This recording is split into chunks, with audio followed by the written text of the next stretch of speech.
Channel America presents Busch Grand National Auto Racing. Not since 1971 has there been an inaugural race at a super speedway in North America. But in Bucolic, New Hampshire, from a sleepy 1.6-mile road race course that played host to sports cars and motorcycles, Bob Bear, in 1 year's time, has carved out a brand new racetrack that may become one of the show places of the sport. Hello everyone, I'm Mike Joy as we come to New Hampshire under partly cloudy, mostly sunny skies for the inaugural Budweiser 300 for the Busch Grand National Stars and the Winston Cup Invaders. With a weekend off from their home circuit, they've come in to challenge this brand new 1-mile oval. And what a wonderful facility has sprung up here. 1 year in the making from the moving of earth to this brand new racetrack. The existing tower grandstand and 1.6-mile road course were demolished last summer. Work continued year-round despite the harsh New Hampshire winters. There was lots of grading to be done, a 55,000-seat grandstand and VIP suites to be built, and this 2-lane tunnel that can accommodate even the biggest car hauler tractor-trailer rigs. In the spring, final grading, smoothing, and laying of the asphalt so it would have plenty of time to cure before this inaugural race. But even this week, with the ticket windows open and the turnstile spinning, much work to be done. This morning, Dick Berggren still found people hard at work on the race plant. I'm with Dick Bear, the man who built this beautiful racetrack, and even here on the morning of the race, they're working. Dick, what are you doing? Well, it's a little dusty around the helicopter pads, and we're going to wet it down a little bit, keep the dust down. How much sleep have you and your brother had in the construction period? Well, I guess it was enough because we're still here. This has been a tough week, I'm sure. Yeah, it has, but we got things pretty well under control. The joys of the racetrack, is it a happy day for you? Have you caught on to the fact that it's really here? Oh yeah, I think we're all happy. Everything came out pretty good, and all the guys are happy. The racetrack guys are super happy, and that's the main thing. I'm sure the fans will be too. Was it as much work as you thought it was going to be? Yeah, it wasn't much work, all right. It's not finished yet, but we're going to get it. How long before it'll be all finished, before you're really happy with this place? I'd say another 2 months. Another 2 months will do it. How much more have you got to do? What do you want to do? What would you like to have had done for today? Oh, more landscaping. That would have been the biggest thing. Parking? Parking, for sure. Parking, yeah. We need parking, but we're going to have it. We got 50 more acres across the street we're working on, and we'll have it. What about the crowd today? Well, I think it's going to be a good, happy crowd, I think. Happy crowd. You want to predict a winner for us? No, that's the last thing I want to do. Back to you, Mike Joy. We're here in the infield trying to water things down. Thank you, Dick. Joining me is Glenn Jarrett, a former Busch Series regular. Glenn, from our point of view, this is a great-looking racetrack, but what will these drivers face today? Well, it certainly is a beautiful facility, Mike. They've done a great job here, and they built this racetrack, I think, truly with the fan and the driver in mind. Very, very smooth asphalt. They did a lot of work to keep this place as smooth as possible. The driver can carry the car down in the corner as hard as he wants to, as hard as the seat of the pants will allow him to do. Also, it's very wide, so I think we're going to see a lot of side-by-side racing. It's going to be a great show. And it's a beautiful racetrack. We'll be back to the brand new New Hampshire International Speedway in Loudon, New Hampshire, right after these messages.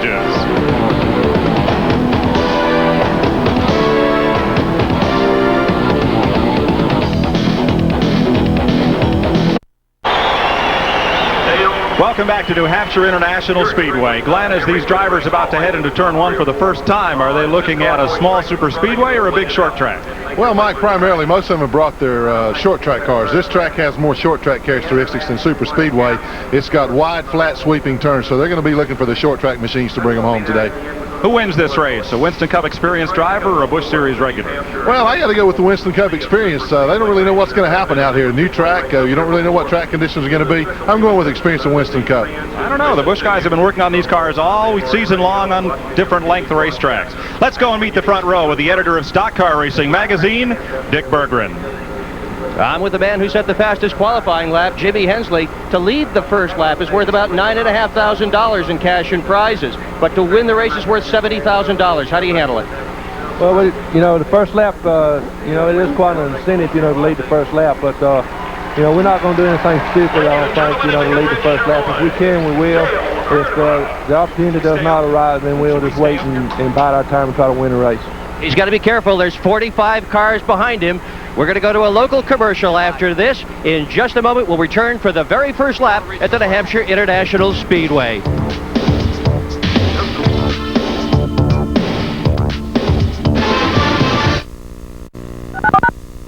Gentlemen, start your engines.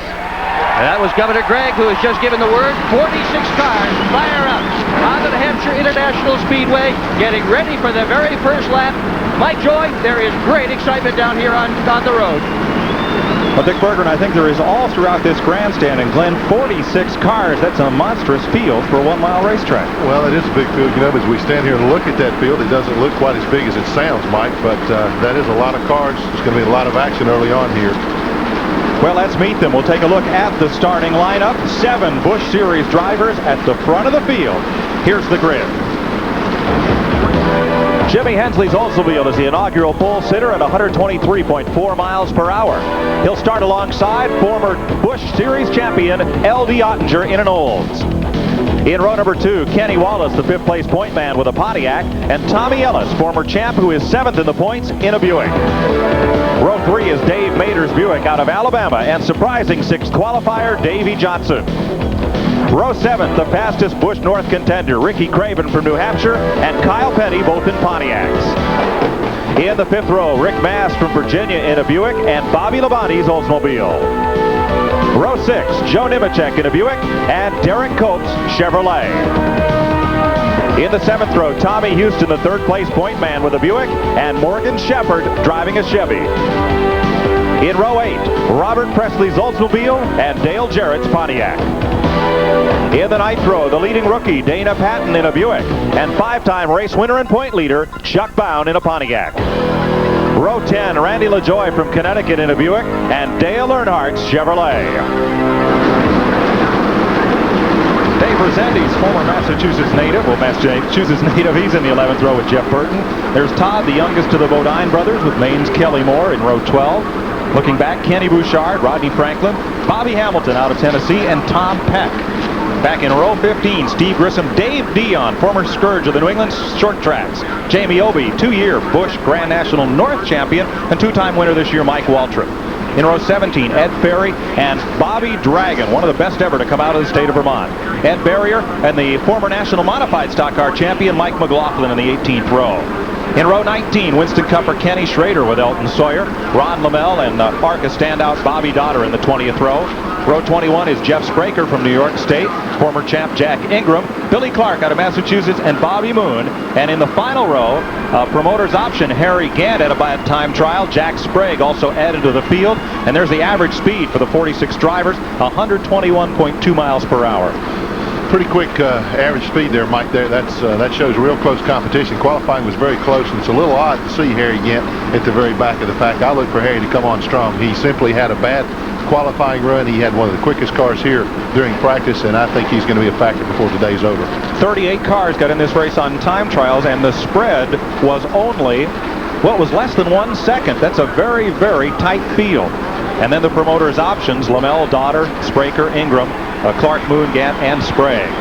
They are rolling here at New Hampshire International Speedway for the first ever Budweiser 300. We'll be back with it right after these messages. The cars are on the pace lap, and you're looking at Davey Johnson, a young fellow who started his racing career by winning a mini motorcycle championship. His car would not fire on the grid, had to get a push start, and is now finding his way into the lineup. They had a huge field for this race. 18 cars did not make the race. We'll recount those for you later in our telecast. Right now, let's go to pit road and Dick Berggren.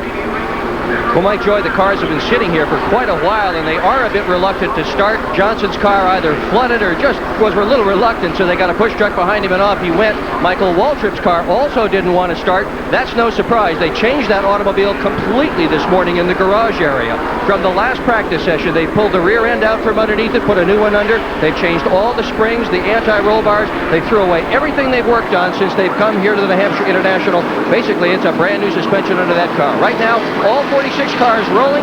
We're getting ready for a green flag. Well, 46 cars will start. A quick look at the drivers that did not make the field. New Englanders Joey Carafas, Barney McRae, and Rick Miller. Mike Rowe and Joe Bessie from Maine. Dave Lind, Dave Davis, veterans Doug Fadden, Larry Brolsma, Jeff Berry from Connecticut, Mike Wheaton and Bobby Gaeta, Dale Shaw from here in New Hampshire, Steve Park and Gary Schwab. And then Busch regulars Patty Moise did not make the field, nor did Donnie Ling Jr. out of New Jersey. 18 cars went home. It's incredible. They had a tremendous turnout of cars here. That really says something for the price that they're paying here, and also for their anticipation and eagerness to get the race on this facility.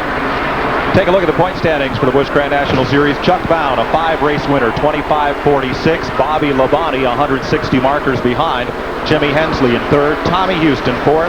And Kenny Wallace having a strong season in 5th. Tom Peck, who'd have thought that he'd be in 6th place at this point in the season? Tommy Ellis, former champ. Bobby Hamilton from Nashville.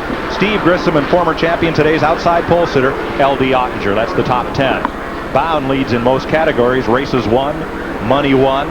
Getting set to go, and one driver we'll look for from the very, very back of the pack is Harry Gant in the Bandit. He'll start tail and Charlie on the field, and I'll bet 46 is the furthest back he's ever started anywhere. I'll guarantee you Harry Gant's never been this far back at any race at any point in his career. That's a long, long way to go. I talked to him earlier today. He said he's just going to have to use patience. The car is working extremely well. He feels like that he can eventually get to the front of the car, but he's got to be smart in doing it. The reason he had to take the option spot, he drew 36th in the time trial order, but asked if he could go off first so he could make a short track commitment last night. The track was very greasy under sharp sun conditions, and he time trialed poorly, not making the show, but was added as an optional starter. That's right. They let the track, they closed the track down for about 2 hours yesterday, Mike, before they qualified after the last practice, and during that time the track kind of bled a little bit. A new racing surface will do that. The oil in the asphalt seems to rise to the top when it sits under the sun for a long time, and it took 10-15 cars qualifying to get that oil surface wiped off to get them going fast again. You're looking at turn number 4 of New Hampshire International Speedway as they come around the speedway, and it looks like they'll take 2 to go. We'll return to the nation's newest super speedway facility right after this regional break.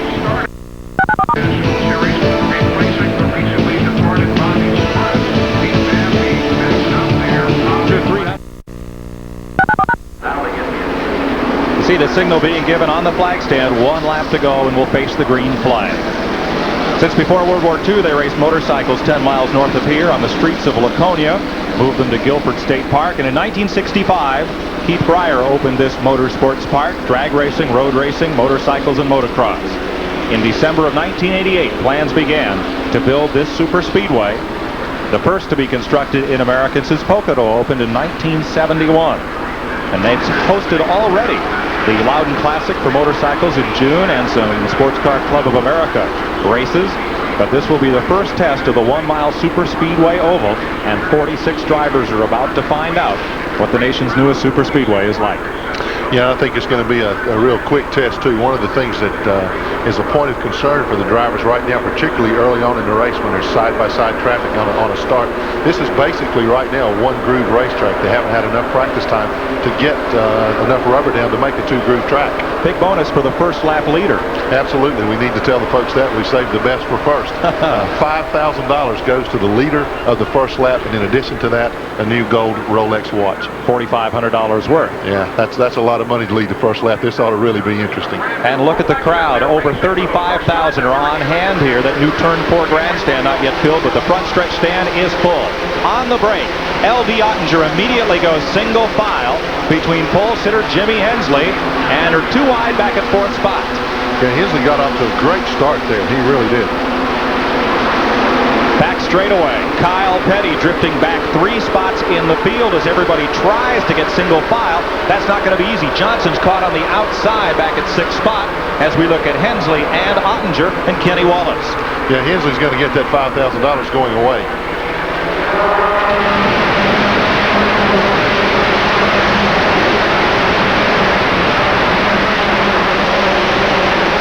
All 46 cars under starters' orders, 1 lap in the book, and Harry Gant has climbed up 7 spots. We'll pick up his progress a bit later on. Rick Matt moving well. L.D. Ottinger there neatly splitting the front 3 cars, and a change as Dave Mader moves up into the 3rd spot.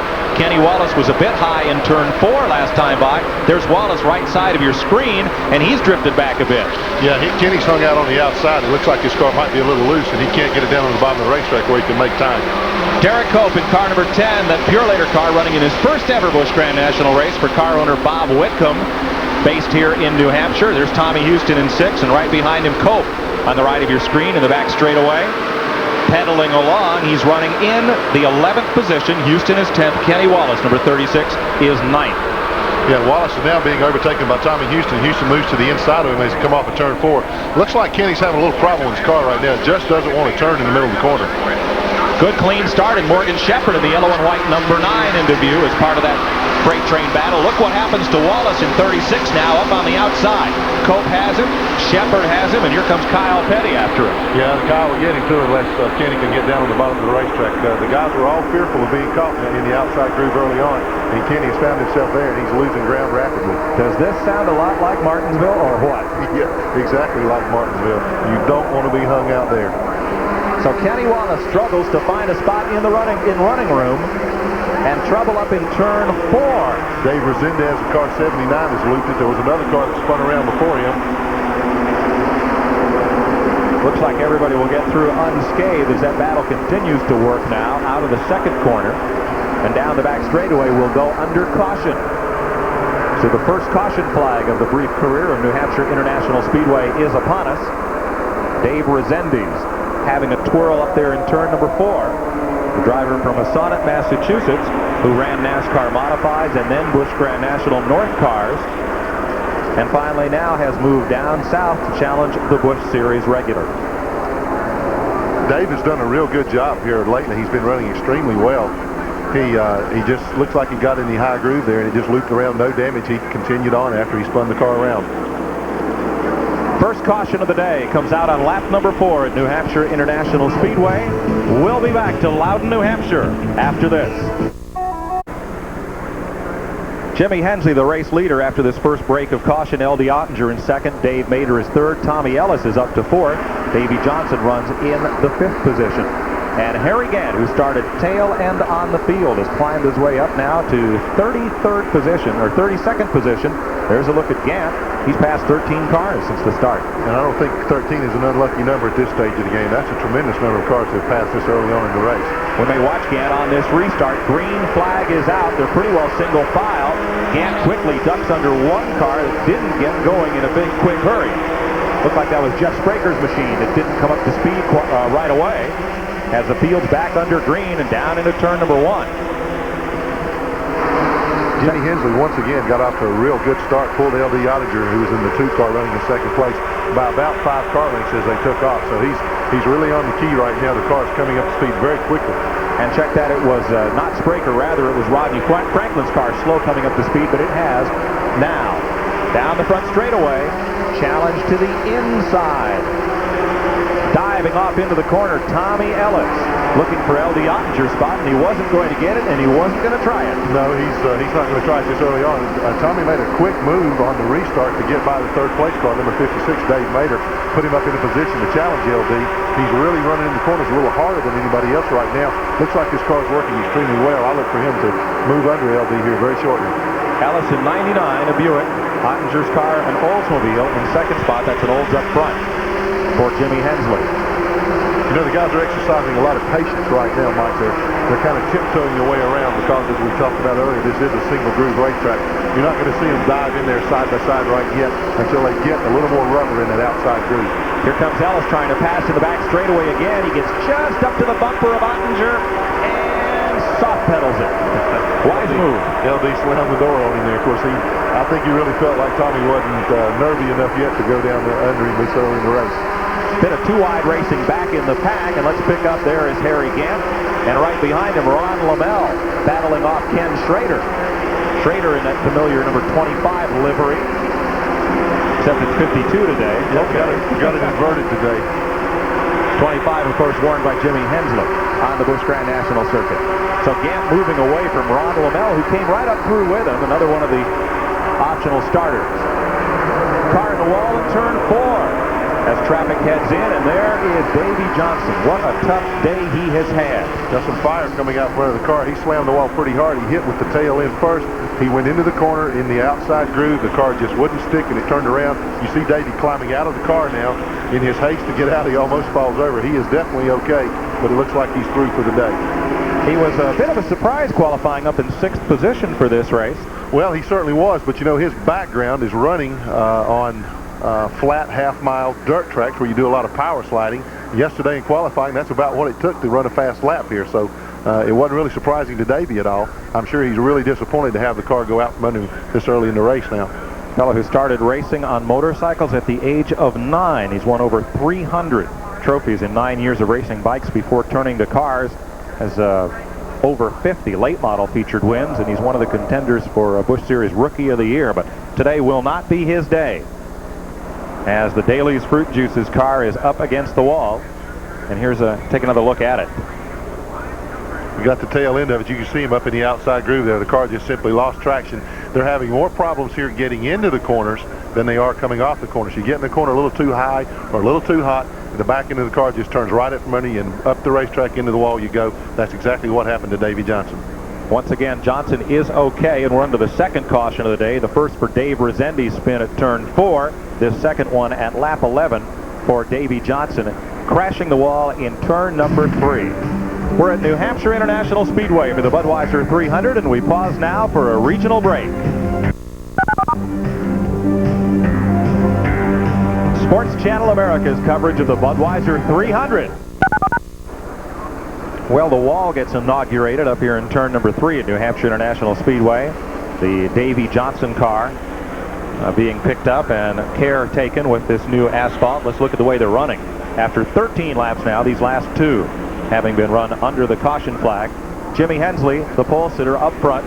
Tommy Ellis has muscled his way now to the second spot. L.D. Ottinger's in 3rd. Dave Mader 4th.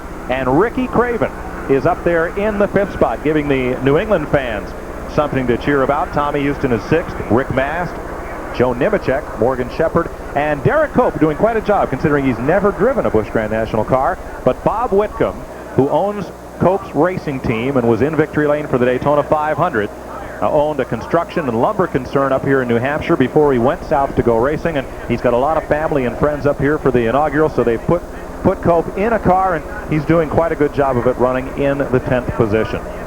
This brand new super speedway is the result of one man's vision and dream, a very successful businessman and former short track owner up in New Hampshire, Bob Baer.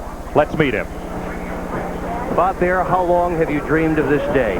Well, I guess for a long time, to be honest with you. About how many years have you wanted to do this, Bob? Well, I guess you always want to do something, but the thing to do is get around to doing it. And we finally, when we actually sold Oxford, had it a couple of years we were out of it, we decided it was time to do it if we were ever going to do it. I'm 62, and hell, now's the time. Gary's 27, so it works out great. Was it a bigger project than you anticipated? Well, a little bit, yes, it really was. You know, you run into a few problems. And what we did was we added a lot of things at the time that we weren't going to do originally. Like we had permits for 56,000 seats. We put the 56 and had it all ready so that, you know, environmental things can change. So we figured we better do it and have it behind us. So we got it all done. It isn't done. We still needed 2 more weeks and, you know, to have it done. And we got to kind of apologize to people for not having it ready. How about the field? Are you impressed with the field that's arrived here for your first race? Yeah, I think we got a hell of a field. I think we got a real good field. We got some good Grand National guys, some good Cup guys, and you know, they all seem to like it, and I think it's going to work out great. I think that people are going to see a great race. How tired are you today? No, I don't know if I really am tired. I was tired yesterday, but I'm not really tired now. I just want to get the show going. I want people to leave this place happy. Tell us about a Winston Cup date. Have you got it in the pocket, or is it still anticipated? Oh, I definitely haven't got one. In fact, I haven't even talked about it. What I feel is I got to get this behind me, and maybe I'm just hoping and praying to God that someday I might get one. Well, Bob Baer has been a NASCAR insider for a long time, promoted the Oxford 250 to the point where it became the richest short track race in the world, sold that racetrack and began thinking, someday I want a super speedway. And Glenn, a lot of developers have had plans for speedways on the board, even gone so far as the permit process and gone to the regulatory and governmental commissions and even to NASCAR. Not too many of those projects ever really got off the ground, but Bob did a very smart thing. He went to an existing race facility, and instead of trying to do everything from scratch and reinvent the wheel, he said, well, they're racing here. They have the permits. They have the land available for expansion. They've been conducting this type of activity here for 25 years. We can take this and transform it, do the same thing, only bigger and better. And that's just what he's done. Well, and they've done a magnificent job. You know, it amazed me when I first walked in here and saw this place. I mean, you know, I'm from the southeast and have been used to seeing the finer racing facilities being built and maintained down there. But this is indeed a show place.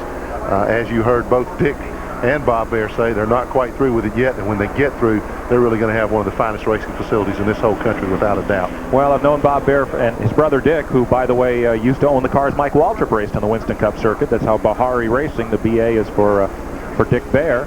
And I don't think they'll ever really be done with this. But it's quite a plant here. As we look out over turn number 1 of the super speedway and into the RV parking lot, and some non-paying spectators here in the infield. Now, you might at some tracks have a big pond, but this is how building a racetrack has changed. You see the reeds and the ducks, and this is inland wetlands, and the Bears were not allowed to change this part of the facility or fill it in, as was done at Charlotte. But environmentally, they said, okay, we'll keep this place much as it was.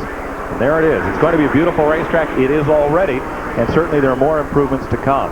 But right now, the Chevrolet Corvette safety car is stretching out the field, and we're about to see if Jimmy Hensley can hang on to that lead. Tommy Ellis has climbed up through the field. Ellis started 4th. Kenny Wallace drifted back a bit. Ellis took L.D. Ottinger just prior to the caution flag, and now he'll be knocking on the door of Jimmy Hensley. Without a doubt, those are two of the best short track racers, short flat track racers that there are. And once again, Jimmy Hensley gets a big jump, even on Tommy Ellis in 2nd place this time. Hensley pulls him about 5 car lengths as they go down this long front straightaway into the first turn. Jimmy Hensley out front, where he's been since the drop of the initial green flag. We're working lap number 18. Tommy Ellis is right with him. Ottinger is 3rd. Mader is 4th. And Tommy Houston coming up quickly. Harry Gant working hard to the outside of Robert Presley out of Asheville, North Carolina. Gant down the straightaway, picks up another spot.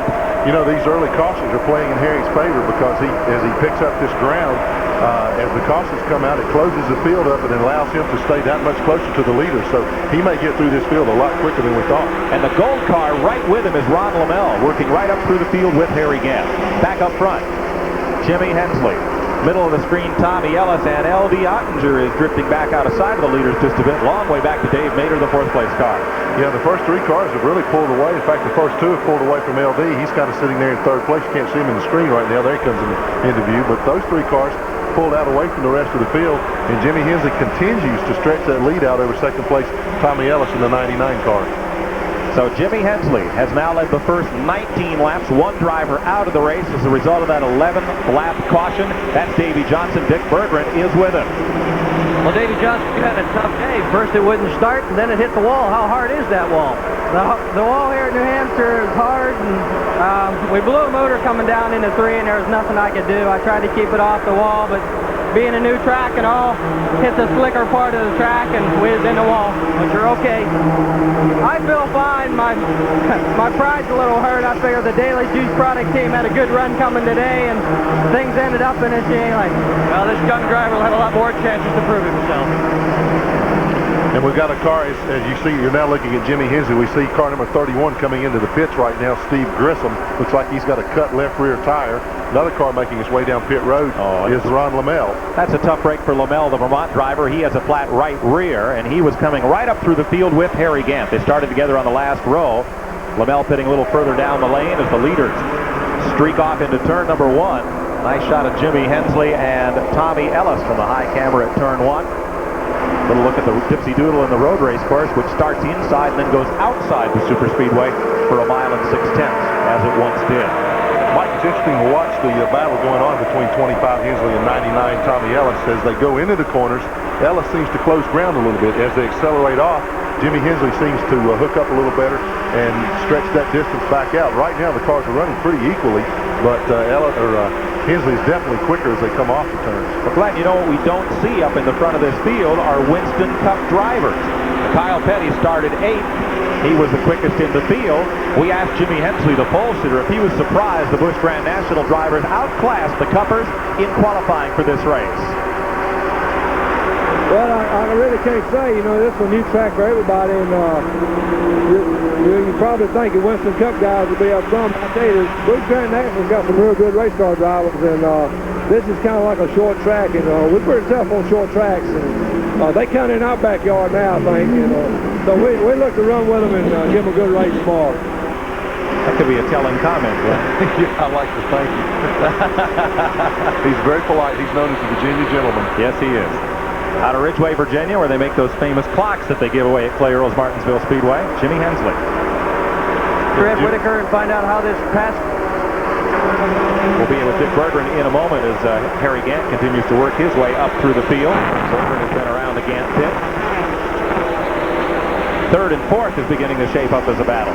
Yeah, the fourth place car, you can see the front two cars right there.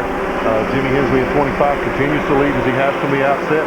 We're going to see the battle for third place right now. L.D. Ottinger number 2, and Tommy Houston in car number 6 has moved up into the fourth position. Tommy started, I believe, 8th, and now he has moved up to the fourth position. Looks like he's going to mount a charge on LD.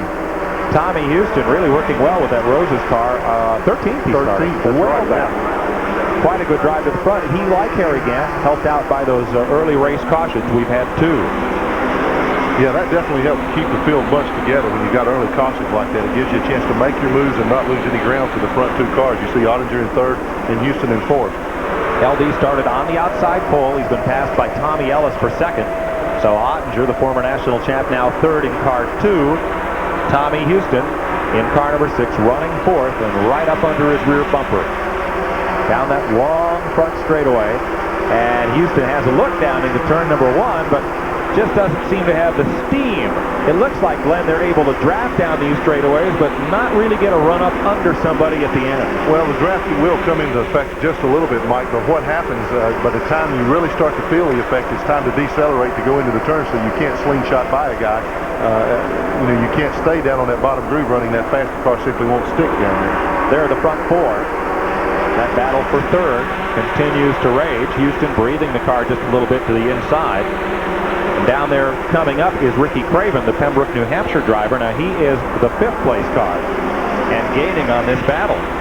Yeah, while those 2 cars of Houston and Ellis, Ottinger battle for position, that's allowing number 28. You'll see him come onto the screen here in just a moment.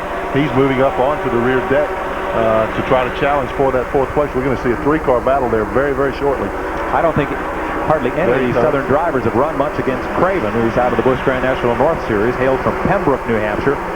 Likeable young fella. Here goes Houston. He's got the move this time, and Ottinger squeezes right down on him.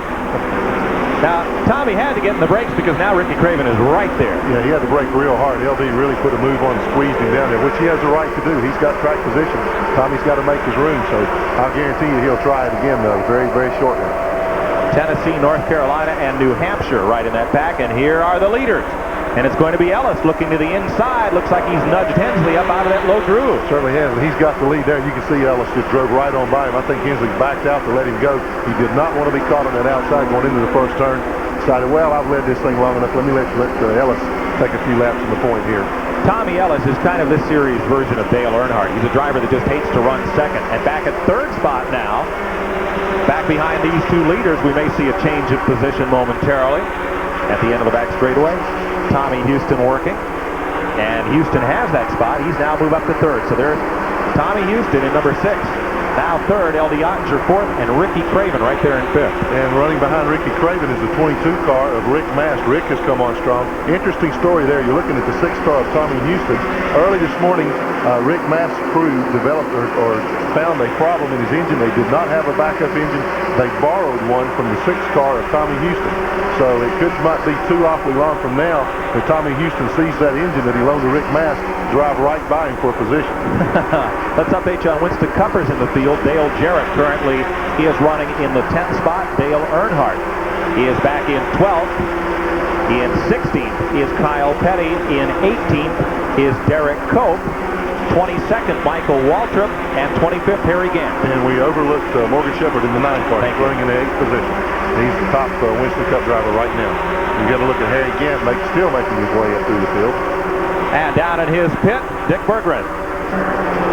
One with Ed Whitaker. Now, Ed, your guy has passed almost half the field. What's he saying to you about the difficulty of passing? How tough is it? Well, right now, he says it's pretty hard to pass. He's taking his time, picking his way through them, and he said the cars work real good, so maybe we'll be all right today. So many of the Winston Cup guys seem to be in the back of the field or in the middle of the field. Why is that? Well, they don't run all the races, and sometimes they don't get as good a setup as they need. That's all I say. Well, there you go. The Busch Grand National guys seem to be dominating the front end of the pack, Mike. Harry Gant trying to move up, though. He's won a good number of these Busch Grand National races. Back up front, Tommy Ellis opening it up just a bit. Look at that blue and white car. Tommy Houston is roaring to the front. He has caught Jimmy Hensley. for second spot. Houston has really come on strong here. While we were talking to, while Dick Bergman was talking to Ed Whitaker, Houston used that time to move right up on the rear deck lid. Second place car is Jimmy Hensley. I don't think it'll be too awfully long before he moves around, and he's really hooked up right now. Looking at the front three. At the front of the pack, Tommy Ellis. Hard charger. Every bit as hard as Dale Earnhardt. Love to see it when these two can get up together and knock a little sheet metal. Second place about to be in contest as Tommy Houston pulls up on Jimmy Hensley. Hensley led the first 29 laps of this race. Ellis taking over at lap 30. And now Ellis is really stretching that lead out. You know, we talked about yesterday, Mike, about how similar this track is to Martinsville Speedway. It's just about twice as big, but the layout is very, very similar. What you're seeing here is Tommy Ellis leading, Jimmy Hensley running second, and Tommy Houston running third right now. Those are the guys that excel at Martinsville Speedway. They're using that experience and expertise to push their way to the front on this racetrack. One other fellow who excels there is not having such good luck here. Morgan Shepherd was up alongside in a battle for 12th and 13th spot. He got caught in that high groove and shuffled way back in the pack. So he was up battling with Dale Earnhardt just a bit ago, and now he's dropped several spots back in the field. Tommy Ellis, runaway leader at this point, but of course, don't go away. Things like this never last for too long in this kind of series as Bob Dragon brings the Shaw race car's Budweiser machine to pit road. Fellow from Milton, Vermont, has won a lot of races up north here. There's the battle for second place. Jimmy Hensley and Tommy Houston chasing this man. Tommy Ellis in the 99, your race leader. Houston's right there. How long is it going to take him to figure out a way past Hensley? We'll find out. At New Hampshire International Speedway, the Budweiser 300 is 36 laps old. We'll be back after these messages.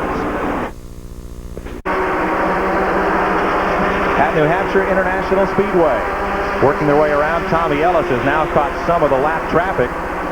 And L.D. Ottinger has dropped a spot or two here. He's in the midst of a pack of traffic, and he has fallen some 5 spots from where he was running when we went to break. One car around, big trail of smoke, and Dave Resendiz has caught the wall again in turn 4. Meanwhile, a spin out of turn number 2 has left a big dust cloud and the caution flag for the 3rd time today. Boy, that was action on both ends of the speedway. You see Dave Resendiz, a lot of smoke trailing from that car. He, if you recall, had earlier spun. He had done a little sheet metal damage to the right side. It looks like now something is broken on the car. A lot of smoke trailing from that thing right now. You can see the sheet metal hanging off the left rear. He's caught something with it. The Sonnet, Massachusetts former modified driver, now Busch Series regular. Looks like a bit. I hope that's only tire smoke. Yeah, it could very, very well be, because there is more right side damage now to the car than there was earlier on from that first spin. Let's have another look at it as we're under caution. Resendi's car, a lot of smoke, and here's the original spin that triggered all this. It is Mike McLaughlin, the NASCAR National Modified Champion of a year ago. Yeah, McLaughlin loses it coming off of turn 2, loops it around, creates a lot of smoke. He does a good job. You can see him spin 360, straighten the car out, turns it right off, keeps it out of the dirt. Well, he's had a lot of dirt experience. Won a bunch of dirt championships before he came to pavement, so he twirled that thing pretty well in the Harry and Mike Ricci car. This is Resendiz trying not to lose another lap before he makes the pit stop. That's why he's still out there and trying to get back up with the field so they can get repairs completed and get him back out without losing a lap. Meanwhile, the leader is on pit road. Here's Tommy Ellis coming down the lane, and in his pit, let's go down to Dick Berggren. They got 2 outside tires. At least a bunch of the competitors are pitting. Houston is going to stay on the racetrack. Dale Jarrett, Dale Earnhardt, a whole lot of guys are out here except Tommy Houston, who's elected to not pit. We're still early in the race. Houston staying out there. Ellis going with used tires on his car. He's got 2 outside tires on it. He is the very first to take off. Back on the racetrack again. He has lost the lead, but there he goes. Meanwhile, action all up and down pit road. The dominant strategy, outside tires and outside tires only. Nice wide pit road here. It's 65 feet wide. We haven't even seen a real close one yet. And Dick, it looks from our vantage point that a lot of these drivers are taking on scuffed tires, Glenn, and not new rubber. Well, Mike, the reason they're doing that, they spent a lot of time yesterday breaking in tires. You've got a situation where the scuffed tires work better for a longer period of time. The sticker tires are quick just for a few laps. At New Hampshire International Speedway, lap 42. We're under caution for the 3rd time today. Let's take a pause now for this regional break. Sports Channel America's coverage of the Budweiser 300 continues after these messages. 43 laps in to the Budweiser 300, and they get the green flag. Tommy Houston, who elected not to pit, is the race leader. Joe Nimchek, Kyle Petty, Todd Bodine, and Tom Peck at the front of the field.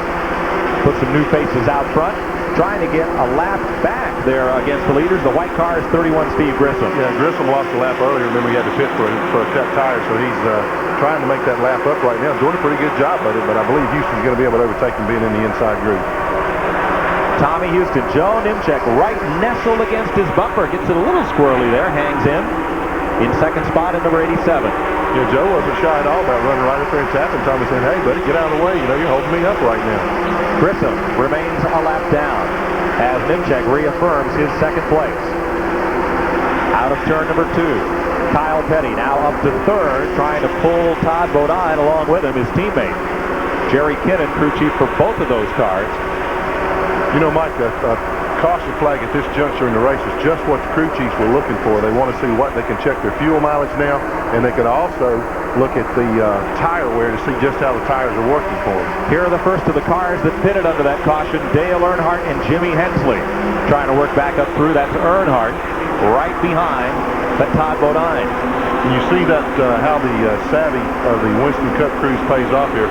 Earnhardt went into the pits way back in the field. Now he's running up into the top 5. Earnhardt and Hensley giving him a good run up there, saying, hi, how are you? Off into the corner and drops back in line. So Earnhardt and the youngest of the Bodine brothers, Jeff, Brett, and Todd. Yeah, Todd's got some pretty heavy company right now. He's got one of the most well-known race drivers in Dale Earnhardt on his tail end, and also 25 car, one of the best Busch Grand National drivers. So he's doing a pretty good job holding those two characters off right now. And here's Hensley, though. Now he has the inside on Earnhardt and a little bit of a draft from Bodine. I think you'll see Dale Earnhardt back up. No, he just buries it right in the corner alongside of him. It didn't scare him. One thing you can always count on from Earnhardt is you can't count on him. That's exactly right. His unpredictability is predictable. And he is one of the first to test that outside line up there in 3 and 4 all the way around. Yeah, he made it through the corner without hitting anything. He just lost position, but I think Hensley definitely had the groove on him, so he was going to take it away anyway. As the race wears on, you'll have to see those guys moving up into that groove, creating an outside lane to pass with. Right there with them, Chuck Bound, the fellow who's won 5 races this year, is up there as Todd Bodine gets underneath the car of Jimmy Hensley. Now, lots of pit stops, and a couple of them were lengthy. Dick Berggren is down in the Dave Resendiz pit. Yeah, and his pit stop is still going on, Mike. It started when the yellow flag happened, and Resendiz started the yellow flag. Resendiz had a lot of help, however, to cause that yellow flag. The problem, an oil line failed, and he sprayed oil all over the right front tire, lost control of the car, not surprisingly, thumped the wall. Here he sits. He is very frustrated. The crew is adding oil to the car, changing some of the stainless steel lines and fittings on the front end. Resendiz will get back out, but his day is really over. He's not going to win this thing, and that is for sure. And maybe not as Chuck Bound. Bound is loose, and he hangs on. Boy, did he get up in the marbles. Well, he had a little help. Yeah. Car number 3, Dale Earnhardt, really knocked the whale out of him as they started through that corner. I think Chuck's car didn't get through it quite as quickly as Dale anticipated. He popped him pretty good and got him up in the marbles, and you see how much time he lost. He lost a good 12, 15 positions there. Boy, it really takes so long to get your momentum back if you get it upset. Yeah, they told me earlier on, the drivers did it. If you get up in those marbles, the thing that you want to do is to get it slowed down, get the car straightened out as quickly and as easily as you can. So Bound gathered him back in and continues on. And hitting the wall, Ron Lamell, the Essex Junction, Vermont driver. He has narrowed up the nose of his Buick pretty well, and we're under caution again as he goes down the back straightaway under power here at lap 52. So Lamell, who started back with Harry Gandon, made one pit stop earlier, but was coming up through the field. And now it appears his race will go the other way. So tough break for Lamell, who looked for a big finish here, and will have to go to pit road. Sports Channel America's coverage of the Budweiser 300 continues right after these messages. 53 laps are completed. New Hampshire International Speedway in the Budweiser 300. Tommy Houston out at the front of the field where he's been since that last caution flag. Time for a Quaker State race summary of the event so far. Tommy Houston, the leader. Tommy Ellis and pole sitter Jimmy Hensley have also led. 3 lead changes. We're under the third, now the fourth caution of the day. 14 laps of yellow run so far. First one for Dave Resendiz, second for Davey Johnson, the third for Resendiz, and now Ron Lamel, cracking the wall, has brought out the fourth caution flag, and he is back in the race after repairs on pit road. Caution flag continues to wave here, fourth time today. And it's still a little early to see who's caught the setup for this racetrack, I think. Well, it is. I think Tommy Ellis was one of the first to hit on it. He had pulled away to a pretty good lead before he made that pit stop to take on fresh tires to fill up his gasoline, and he has already moved back up into the fourth spot. So I feel like that Ellis is definitely going to be a factor. Dale Earnhardt's running well. Dale Jarrett's doing a good job right now. Morgan Shepherd, you're starting to see the Winston Cup guys move forward in the pack. One thing we want to note right now that we've only gone 53, 54 laps. Harry Gant started 45th. If my count is correct, he's in 15th position right now. Pretty good advance through the field. So looking up front, it'll be Tommy Houston. The Keene Sentinel over in western New Hampshire had a big sports section on the race yesterday, but the front page, well, to quote, it said things are pretty quiet in the region this weekend, so it might be a good time to take care of those neglected chores around the house. So grab a paintbrush and hedge clippers and go at it. No, come to the racetrack. Come to the racetrack. Things are not quiet over here, not at all. No, sir. There is thunder in the hills of New Hampshire. Beautiful vacation spot, Lake Winnipesaukee just up the road. And normally, I hate the word bucolic, but I'll use it anyway. On Route 106 became 3 lanes of traffic into the racetrack this morning. And I guess there were still some folks trying to get in when it started. They parked all the cars here that they could and got everybody in. Bob Bear says they'll have more parking available next race and more improvements to come. Steve Grissom is going to try again. He's the white car to get his lap back, but Tommy Houston has none of that. Here's Earnhardt right there with Todd Bodine and Jimmy Hensley, and Dale Jarrett trying to march their way up front.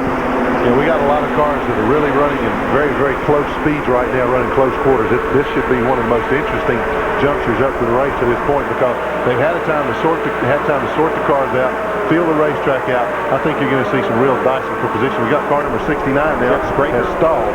Spraker. He's coming right off of turn 2, moved right against the backstretch wall, and now they're having to throw the caution because, you can see he's got a right front tire problem there, so he is stalled against the wall back there. Tough break for the fella out of New York State, who also ran modifieds and then made the move to the Busch Series Tour. They've overhauled the pace car in the back straightaway, so didn't get him out quite quickly enough to catch him this time. They'll have him next time around. He's going to wait around, and I imagine it. And here comes Steve Grissom. He's going to get his lap back on the run back to the flag. Heady move by Steve Grissom there. Absolutely. He has got, he caught Houston napping a little bit there. Well, caution car pulled out. It was a little bit confusing. I'm sure that Steve Bird, Grissom's crew chief, was down in the pit hollering at him to Floyd, man, you got your chance, and he took it, made the most of it. Steve Bird is one of the best, and he is from New Hampshire. That's right. It's a lot of the sport that's from up here. Folks down south may not know. So Grissom will get his lap back. A combination of the rule and the gentleman's agreement about racing back to the flag. If you're challenging the leader, you can do it. Everybody else pretty much holds their line. At New Hampshire International Speedway in the Budweiser 300, we pause now for a regional break. Sports Channel America's coverage of the Budweiser 300 continues after these messages.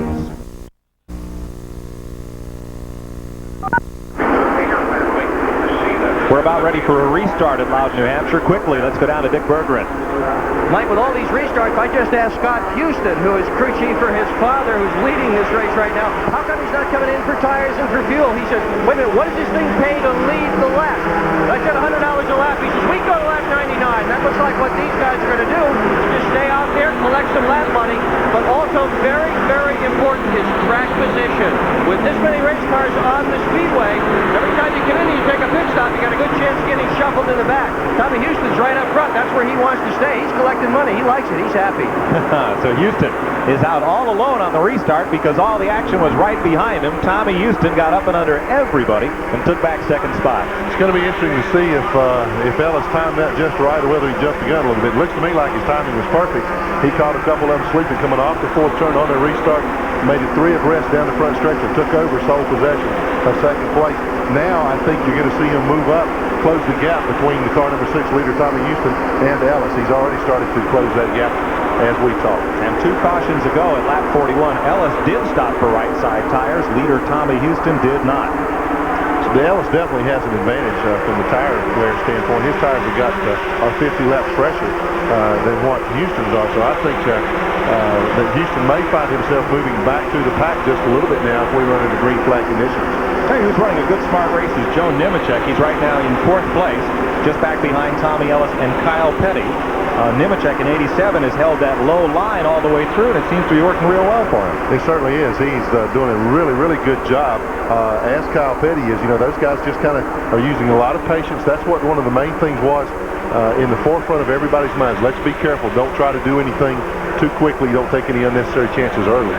So Nemechek there in 87, dogging Kyle Petty down through corner number 1, keeping it right low on the white line, and saying, if you're going to get me, you're going to have to go around me. And that'll give him a good finish today. Absolutely. If he can stay glued to the bottom of that racetrack like that, there won't be many people be able to pass him. But back behind Nemechek on the right side of your screen there in the corner, Jimmy Hensley is closing in. Hensley, the 5th place car. 6th is Earnhardt. Darth Vader is coming up, the black car of Earnhardt. Hold on, guys. He's coming to the front. Dale Jarrett is 8th. Todd Bodine is the 9th place car, and Ed Barrier looks to be in 10th position. Yeah, Barrier's got a super run going. They had to change engines. They had a problem yesterday, burned the piston, made an engine change, and didn't even get to practice or anything with it, so they were pretty uncertain as to what was going to happen. But he's running really well right now into the top 10. That's a good run. 11th is Jamie Obey, the Busch North champion. In 12th, Morgan Shepherd. 13th is L.D. Ottinger. Leaders in the front straightaway. You know, Scott Houston was talking about his dad staying out there to collect his lap money, which he's doing right now. Also, today will mark Tommy Houston surpassing the $1 million mark in earnings in this circuit. He's only the 2nd person to do so. Jack Ingram did it last year. Tommy Houston will surpass that mark today. Great testimony to how popular this circuit has become and how much money is being paid. This race, to get it in a second here, it's a ton. I think it's about $350,000. A lot of money at stake here. Yeah, over $350,000 up for grabs here right now. In fact, I think the winner can take on in excess of $50,000. That's a tremendous payday. Here's Earnhardt, and with him, Dale Jarrett. There's Kyle Petty running along with Joe Nemechek. Joe's hanging right with him. I tell you, Kyle's got a lot of experience, a lot more experience than Joe does, but it's not paying off right now because Joe's got that thing glued right to Kyle's rear end. Everywhere Kyle goes, Joe goes, so he's doing a terrific job. Donnie Allison, an old Winston Cup veteran, is the crew chief on the Nemechek car, so he's got him dialed in right now.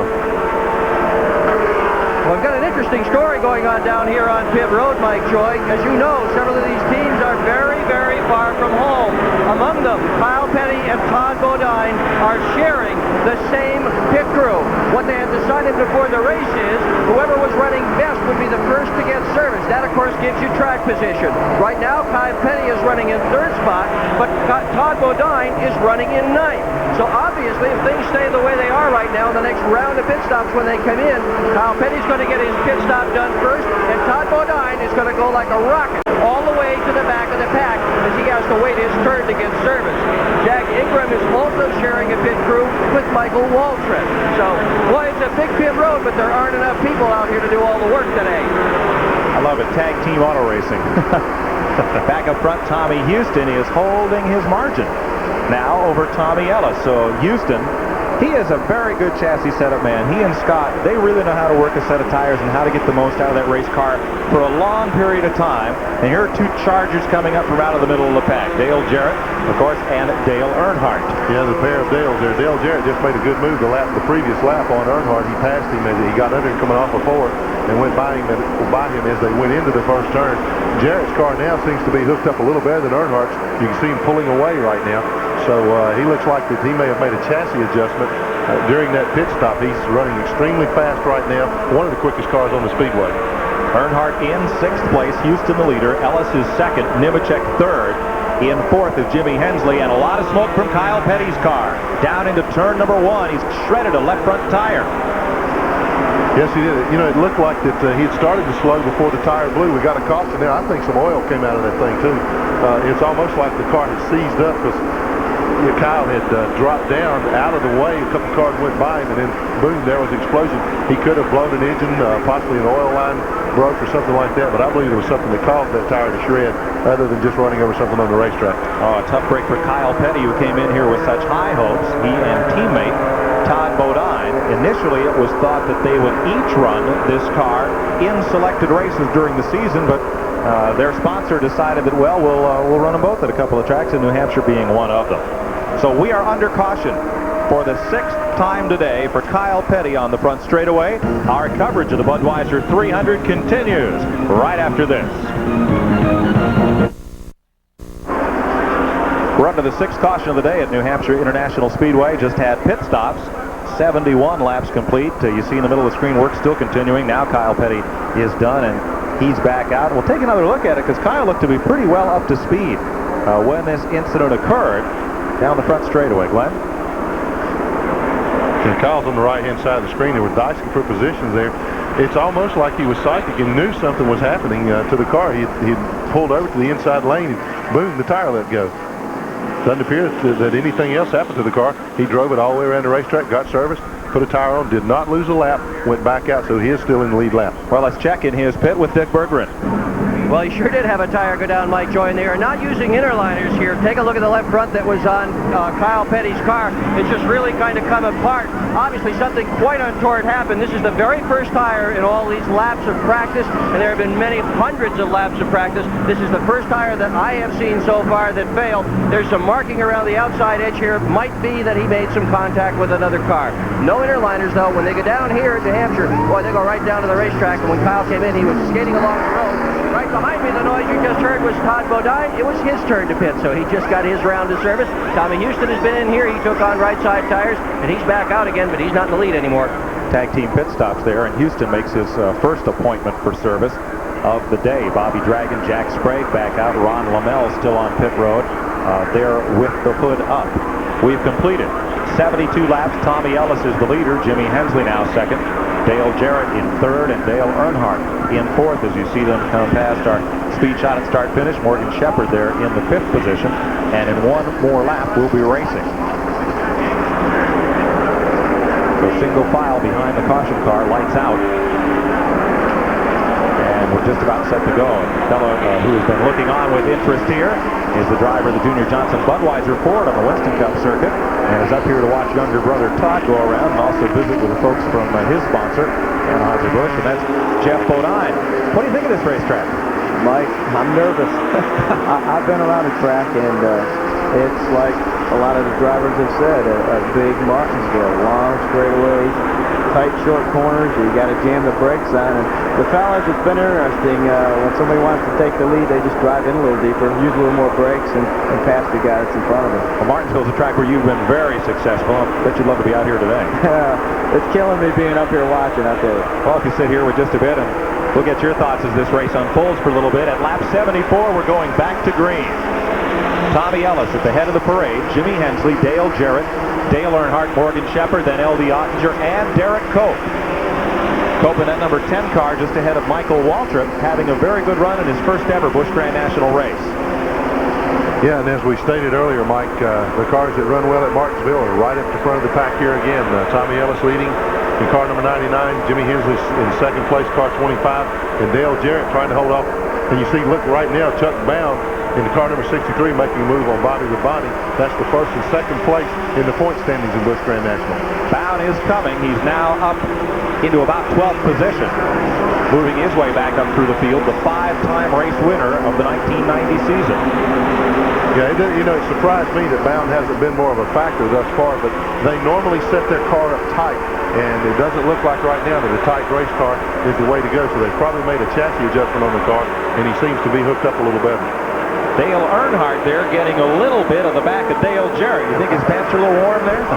Yeah, I imagine. Of course, they're pretty good friends, and Earnhardt has been known just for fun to give you some love taps on the racetrack, so they're just having a little fun out there. Well, you and I are friends, but doesn't mean I want you to give me a kick in the butt going in the corner like that. Oh, well, That's friendship in racing terms. When the guy does that to you, doesn't get you too far out of shape, he's a real close friend. Well, the one thing we're seeing for the first time today is some of these Winston Cuppers making their way to the front. Yeah, and again, that's after they have run some time on the track, have got their cars sorted out. You start to see those guys move to the front again. Mike Joy with Glenn Jarrett. Dick Berggren is on pit road, and Jeff Bodine has joined us up here in the booth. Jeff, are you surprised at how the Busch regular drivers have dominated this race so far? No, not at all. These fellas race these cars week in and week out. Winston Cup drivers like Earnhardt and Morgan, Kenny, they only race once in a while, so it's harder for them, even though they have more experience, more track time around the country. It's harder for them to set these Busch Grand National cars up to run as fast as the regular Busch guys. You know, you get the Busch guys on a track like Charlotte or Darlington, now that the tables turn a little bit, the experience of the Winston Cup driver comes into play, and it really helps them there. We're seeing Tommy Ellis, the race leader. Jimmy Hensley right with him in second. There's a look at Ellis, our leader. And Jimmy Hensley, the Virginia gentleman. Won't ever get those two confused, will you? No, definitely not. Not in their appearances or in their driving style. Ellis is a very aggressive driver. Jimmy Hensley is very smooth, very methodical. But both ways of driving are working right now because they're running in first and second place. Chuck Bound just poked his nose out of line there and had a look at the 71 car, decided to think better of it this time by. That's Randy LaJoy out of Norwalk, Connecticut. Back up front now. And here is Bound making the move. He's going to find his way up into the top 10. And LaJoy giving way. Rick Mast is right there. Wow. And puts the chrome horn to Randy LaJoy. Hello, how are you? Bobby Hamilton in the 8 car is part of that battle as well. Randy doesn't get a chance to run with the Busch regulars too often this year, and they're giving him a real nice welcome back. That's Hamilton in that TIC car, number 8, out of Nashville, Tennessee. And now we're with Jarrett, Earnhardt, and Shepard, the Winston Cup regulars who are trying now. It looks like they're hooked up trying to go to the front. Yeah, they are. There's the only 2 cars ahead of those were the lead cars with Ellis and Hensley. The next 3 are Winston Cup regulars, and it looks like they're trying to run single file and track down that lead duo. Rick Mast, and now back up front to Tommy Ellis and Jimmy Hensley. Hensley, having seen him race a lot over the last 15, 20 years, seems to be a patient sort. He's one of those I'm aggressive when I have to kind of drivers. Here's another fellow much in the same mold. Chuck Bound bombs it into the corner on Michael Waltrip. He's really working well right now. Chuck is making some aggressive moves that we haven't seen anybody be able to do so far today. And I think that Hubert and Jeff Hensley told him it's time to go to the front right now. He ran in the middle of the pack for the first 50, 60 laps. But right now, the tire change that they made, and possibly a chassis adjustment, looks like it's really working well in his favor. He's probably the fastest car on the racetrack right now.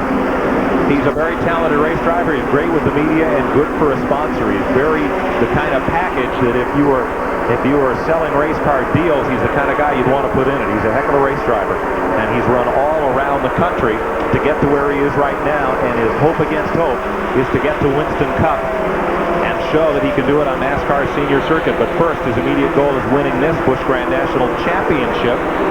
He's leading in money won, in points, and in races won with 5. And he's nestled up under Daytona 500 winner Derek Cope. And here comes Bound, edging up, quarter panel, rear wheel. Can he make it? Zoom! Slams on there. That's a Top Gun kind of move. That's a Martinsville type of move. Drive down in a little deeper than the other guy. Use a little more brakes. But Chuck's car is obviously handling well and allowing him to do that. You know, as the races progress, I've noticed the drivers are becoming what it appears to be more comfortable, more confident with the racetrack, what they can do on the racetrack, what they can do with their cars. They've made some adjustments. And the track surface is getting better for them. The groove is getting a little wider. They feel more comfortable making those passes going into the corners and exiting the corners. Early in the race, they were pretty tentative. You're listening to Jeff Bodine, the driver of the Junior Johnson car in the Winston Cup circuit. Chuck Bound in number 63. He's won here on the road course, the old course at Briar, and he's come through the school of hard knocks to get where he is today in Busch Grand National Racing. I have. I've paid my dues, you know. I think the fans that have followed Chuck Bound for many years remember the Winston West days and late model sportsman days out west. late model sportsman days down south, and a few stints in Winston Cup down south, NASCAR North, ACT, Busch Grand National North, now finally Busch Grand National. I'd love to win this championship before I go to Winston Cup, and then I'd like to get an opportunity to go Winston Cup and try to win that championship as well. Chuck Bound trying to march his way to the front in the Nescafe car, as he's done 5 times this season to win on this circuit. Let's go down to pit road. Dick Berggren. Well, I'm with Jeff Hensley. He's crew chief for Chuck Bound. Jeff, your man's moving right up through the field. How far can you go? We can go to the front. Right now, we're about 2/10 quicker than the leader. Earnhardt kind of used the chrome horn going in 3 down there and running to the rear of the field, but that big black 3 better watch out when that Nescafe 63 gets to him, because we're going by him. Car's all right. Didn't hurt the car any. No, it's just kind of frustrating. We're battling for a points championship. We're trying to take it easy and run clean, and he just goes in the corner down there and blatantly runs right over top of us. And he does it up there in the Winston Cup. One of these days we're gonna be there too, and turnabout fair play. Well, these guys are anxious to win. Bound says this is the most aggressive, enthusiastic team he's ever run for, and you just heard it. Here's Kyle Petty on pit road. He's going to take on right side tires this time in his Pontiac. The guys that go around and run for the points, and on the modified tour, they have a name for them. They call them the Pointer Sisters. And there are a bunch of them. They chase points instead of running to win races, but Chuck Bound is not going to go after his championship that way. He's won 5 races and wants a bunch more before the season's over. Getting the jack out, and they're going to all 4 on the Kyle Petty car. Going to put him at least 1 and maybe 2 laps down. Tommy Ellis is the race leader here at New Hampshire International Speedway. 88 laps have been complete as we pause for this regional break.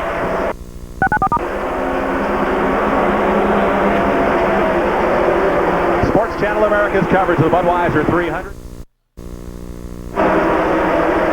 One car is let go. There's the smoke in turn number 2, just ahead of leader Tommy Ellis, who jumps out of the throttle. And going up in smoke was that Rodney Franklin's car. Yeah, there's no caution in Chuck, and leader Tommy Ellis backed completely out when he saw the smoke, and that allowed Jimmy Hensley to drive right by him. So Hensley went right by Ellis, who had to go through the cloud in turn 2. Oh, and now the caution flag is out. Yeah, that's just a big error in reaction by Tommy Ellis there. Fortunately, it only cost him 1 position, but that position it cost him was the lead position. Jimmy Hensley just drove right by him when he saw Ellis lift. Now, we all know how important the spotters are that are up on the roof and in the grandstand trying to spot for these drivers and alert them to trouble on the racetrack. Could that have been a miscue? I would imagine probably that somebody yelled trouble, trouble, trouble, and he backed out. Well, you saw Tommy Ellis go high. It looked like there's some oil down there. It looked like his car slid up. Of course, as slippery as this track is, and being new and knowing that the outside groove is slippery, Tommy backed out. He didn't want to get up into those marbles. Hensley got a bite. He must have missed the oil or something and went on by. But let's take another look at it. There's Franklin's car right down on the white line in the middle of the corner. A lot of smoke and gosh knows what on the racetrack. And the next car to him is Ellis. Neither Ellis nor the spotter had a chance to react and see what else was out there, but it is feeding time at the zoo. Dale Jarrett, Chuck Bound, Dale Earnhardt, Ellis, Cope, Shepard, Ottinger are all on pit road. See where Dick Berggren is.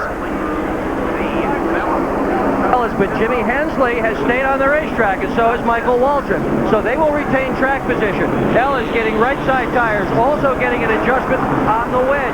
Dale Earnhardt in for right side tires. Dale Jarrett in for right side tires. Earnhardt's going to take 4. Ellis is going to take 4. Up and down pit road, they've decided that it's time to take 4 tires. Just about everybody is doing that, and it appears as if they're mostly taking wedge out of the cars. The cars are pushing a little bit. Turns are very, very tight here. They're making adjustments for that.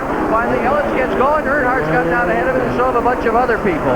And it's a very congested pit lane. Although it's 4 lanes wide, the pit stalls individually are quite short, so there's a bit of jockeying back and forth to get in and out quickly. And clearly, the driver who comes into the pits first and is done first will have a big advantage trying to get away. Now, Tommy Ellis, am I going to come in the pits? No, I'm not. Yes, I am. No, I'm. Yes, I am. And here Earnhardt sneaks by him down there as Ellis was late to commit.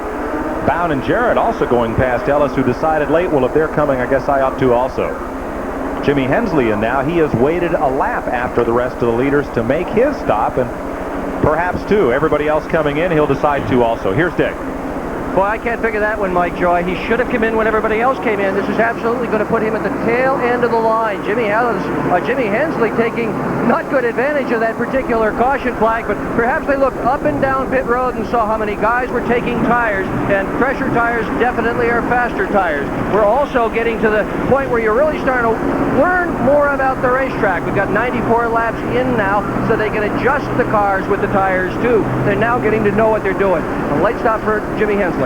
Dynamite David Dion from Hudson, New Hampshire on pit road. So too is Kenny Bouchard, and it took them just about 30 seconds to put tires on Hensley's car and get him out. Here's Kenny Bouchard. A look at him. Ed Carroll owns that car, the owner of Riverside Park Speedway down in Massachusetts.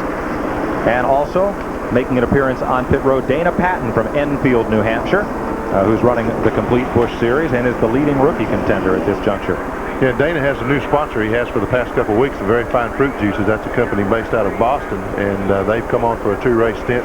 He's trying to talk them into going at it for the full year, so we wish them well. We're glad to have them in the sport and hope that Dana can land a full-time sponsor. I think he's a very talented driver and has got a real future in the sport.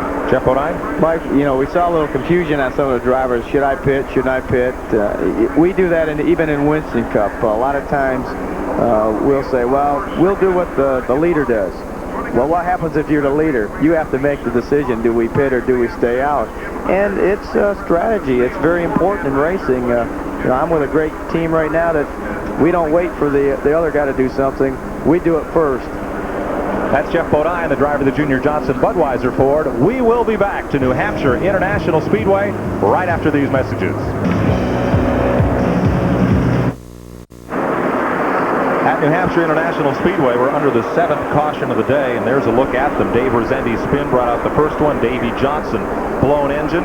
Then Resendi's hit the wall. Caution 4 for Ron Lamell crashing in turn number 1. Then Jeff Spraker stalled his car. Kyle Petty cut down a left front tire, and Rodney Franklin losing an engine. Those are the caution flags thus far, as we're about a third of the way through. Under caution and after the pit stops, Michael Waltrip has put the Kool-Aid car out front with 1 lap to go before we go back to green. Rick Mast is second. Ed Ferry running third. The modified champ, Mike McLaughlin, is fourth. And Joe Nimchek is up there in fifth, having a very impressive drive as we near the 1/3 mark of this event. And Jimmy Hensley really got caught out on that pit stop.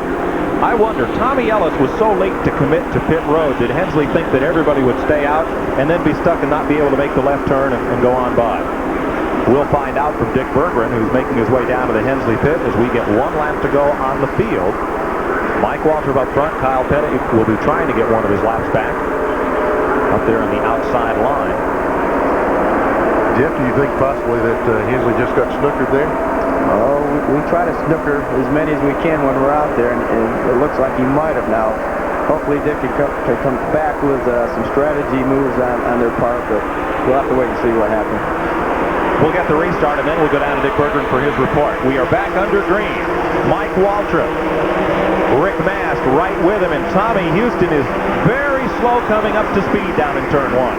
Yeah, he drove to the inside there for a moment like something happened. Now he seems to be back up to full power, so maybe he just missed a gear or something. Back straightaway, Rick Mast, second place car, wants the lead from Michael Waltrip, the 4th man to lead this race. Kyle Petty back in line, and he's laps down. And Mike Waltrip is glad to see himself back out on the lead point. They've had a lot of problems with that car since they got here. They have basically changed everything under the car before the race this morning. That's awfully unnerving to a race driver to have the crew come and tell you, well, Mike, we changed everything on it today. Go out there and see how it feels. Well, that's true, but Michael was pretty confident they might have found a problem this morning. They found the rear end was out of line, and they lined it back up the way it should be. Back in the pack, Tommy Houston is slowing at turn number 3. I think Houston dropped the valve on the restart. I saw a little puff of smoke come out as he pulled down. Then he went back up to speed, but the car will not run down the straightaway. If we get a chance, Dick Berggren might check with Scott or Marty Houston to see just what's wrong with the number 6. What a tough break for Houston in the Rosa Stores Buick. He is just going to idle around here, looks like the rest of the day, without a chance to challenge the front runners. Bobby Hamilton going past. And there's Jamie Obey going 3 wide right through the needle. And Obey shows the form that made him Busch North champion 2 years in a row here in car number 41. That's a pretty bold move. I don't think Bobby Hamilton in the 8 car even knew he was there. He just drove right by both of them like they were sitting still. Hovey's going to come up now on the Purelator car of Derek Cope. And he's moving his way through the field quite well. Mike Waltrip at the front. Rick Mast is second. Back in third is Ed Berry out of Saxonburg, Pennsylvania. New name at the front of the Busch Grand National ranks. Yeah, Ed has run a few races earlier in the season. We haven't seen him in the last few weeks, but he's certainly doing a good job here today. That car, of course, you know, after we come back out of caution, you see a lot of different cars up front. These guys all seem to be running pretty competitive speeds. You get them up front there behind the guy running real quick laps, and he goes right along with them. Here is Tommy Ellis, and Ellis is off the pace. In turn 3, Todd Bodine got underneath him, and they did a little of what they call rubbing. Kyle up underneath Tommy, and Tommy has not shown the form or the speed he had earlier in this event. In fact, it looked like going down the back straightaway last time that he might have dropped the valve. Well, he seems to be up to speed right now. Jeff, do you think that was just a Bodine family move put on him by Todd? No, Tommy's having trouble. Several cars have passed him, and it appears like his car's not handling. That's what can happen sometimes when you stop and change tires. You don't get the right stagger back on the car. Or maybe they only changed 2, Dale, and you know it takes a while to get the tires sized out, warmed up, stretched out, and he might start running strong here in a couple laps. We'll just have to wait and see what happens. Well, he's definitely not running nearly as quickly now. The car's not working nearly as well as it was before that last caution. And I think you're probably right. I think they've messed the stagger up on the car, which has badly affected the handling. Dick Berggren? Well, Jimmy Hensley, Mike, just apparently had a problem at that pit stop. They were convinced that they saw a red flag at the entrance to pit road. Now, all year long, and in fact last year, NASCAR has been having times when the pits are closed. Hensley saw what he thought to be a red flag, said the pit is closed, I'm not coming in. That's why he didn't pit when everybody else pitted. Meanwhile, Tommy Houston has not lost a cylinder, but he sure is in the process of losing a clutch. That's very unfortunate because the cylinder, well, you can just keep plugging along here all afternoon, but a clutch, ordinarily when they start going, they go all the way. They may be able to help a little bit, but not very much in a clutch problem. Boy, he'll have to baby it, and one more pit stop could be the end of the day for Houston. At the front, Michael Waltrip in number 30, and what I kidded his PR man, Tom Cotter, is the most uniquely styled car in the race, and it's about to be out of the lead. Rick Mast comes thundering up and under, and the Raven Boats machine, well, didn't have to jump off the corner. No, he made a heck of a move on it to get under him in the middle of the corner. I thought he'd drive by him with no problem. Now he moves to the front. He's got it. He had the inside line going into turn 1, and that's the place to be. You don't want to be on the outside. And Michael just kind of slid back and let Rick go on by. But you know, here's another similarity to Martinsville or Michigan. The car coming off the bottom of the corner doesn't have the RPM or the steam that the guy in the outside lane does. You lose a little momentum, and with these V6 engines and these long straightaways, they're pulling a gear that won't over-rev the engine at the end of the straightaway. So coming off the corners, they don't have any excess power to play with. So the guy that keeps the momentum up off the corner is going to go faster down the straightaway. Now, if you look closely at Waltrip's car there in second place, as I say, we were chiding Tom Cotter because they've got 2 sponsors on that car, one of whose logo is red, and the other one is yellow. Kool-Aid on the front of the car, and I guess that's Country Time drink mix on the back. And they had to get a little color into every little bit of the paint job, and well, they did a unique way of doing it. Unique is the best adjective we can come up with. Oh, well. It is colorful. Yes, very colorful. Yeah, but it's got you guys talking about it. So the sponsors love that. They're saying, keep it up. All well. Up front, Rick Mast, the Raven Boats Buick, car number 22 at the head of this field. Mast, longtime Busch Grand National competitor, the oft-told story about how the farm boy from Virginia traded a cow for his first race car and came along on the dirt tracks and then to pavement, then to start him in this series. He's had forays into Winston Cup, but he's doing well and leading this race. Rick Mast at the front. Time for the 100-lap Quaker State race summary, brought to you by Quaker State Motor Oil, one tough motor oil. Mike Waltrip was the leader at 100 laps. There have been 6 lead changes and 6 cautions for a total of 24 laps. Now, lap 109 on the board, and Rick Mast is the man at the head of the parade, with Waltrip sitting second, and Ed Berry in third in the number 49 car out of Saxonburg, Pennsylvania. Yeah, and running 5th as a 51 car. Mike McLaughlin, former national modified champion, doing a heck of a job. You know, he had a little problem earlier on, but didn't lose a lap. Now he's come back up and running in 4th spot. Very talented young driver out of Waterloo, New York. In his dirt track days, they called him Magic Shoes. And Jeff Bodine, a young fellow that you've run against, heavy in the modifieds. Yeah, a little bit. I was moving out of modified just as Mike was coming in. So, but he's done awful well in that division, and now he's trying to move into Busch Grand National, and I'm sure he has sights set on Winston Cup someday. So McLaughlin in that 51 car, just back of the leaders, running right behind Ed Ferry's machine. You see the 22 car of Rick Mast still leading the 30 car of Michael Walker. Remember that Mast, this is no consolation to Tommy Houston, but Mast is running one of Houston's engines just installed this morning. So it's a sure fact now, as well as Houston was running, and Mast is now, that they certainly have a good engine program. Chuck Bound just passing Elton Sawyer, and Bound in that Nescafe machine percolating along and moving his way back up toward the front of the field. He is in the top 10 and is, I believe, at 8th, make that 9th position right now. He's been struggling toward the front, just can't quite get there. Jeff Bodine, what's it like to have to ride around the middle of the pack all day? Know you've got a good car, know you can pass people, but the timing of the caution flags, whatever happens, you just can't ever get that thing out in the wind and in front. Patience. You need patience because this is a long race. A lot of things can happen. You know there's going to be cautions. There should be opportunities to make that ground up other than just passing and driving too aggressively and maybe getting in trouble. So you really need to have some patience. Just wait for that right opportunity to make up the ground. You can't always do it under the green, trying to hammer your way to the front. You can get in trouble that way. But Bound has done a good job of coming up through the pack. Good, talented young race driver. And when he gets to Winston Cup, he has a good chance to become a star in this business.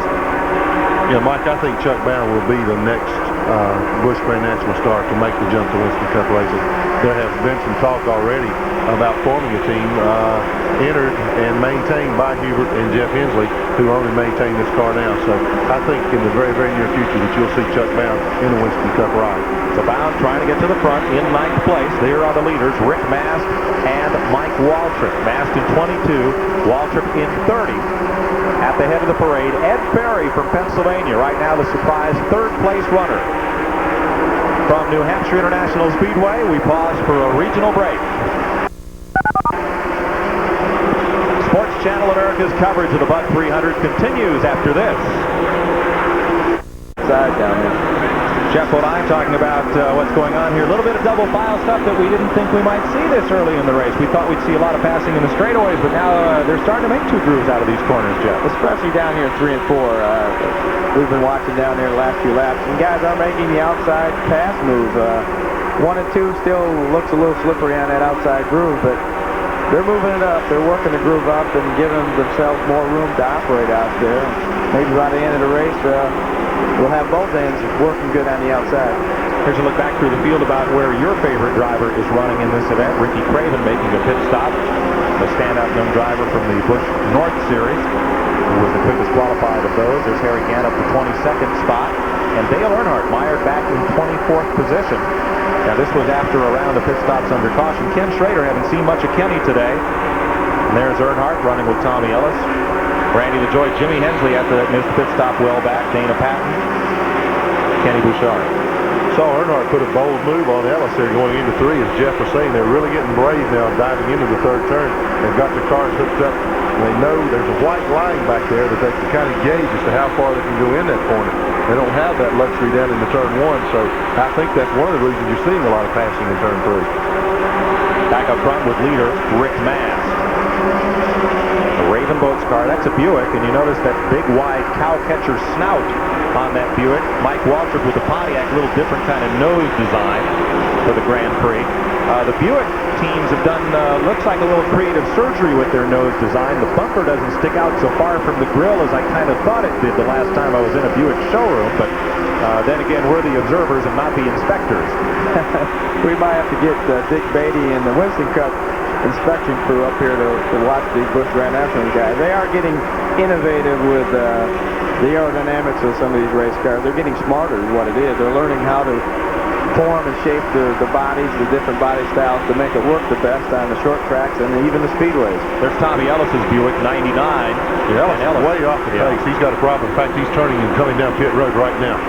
He was in the midst of a big knot of cars that included Dale Jarrett trying to move his way back up front. Well, we had noticed that Tommy had picked the pace up. He'd passed Earnhardt and a bunch of cars, and then all of a sudden he started slowing down again, and they're going to change the right side tires on this stop. Well, the Don Jackson crew, after winning a national championship, Dame Fortune has not smiled on them. No, it's been a tough season on them. They just haven't had seemingly anything go right this year.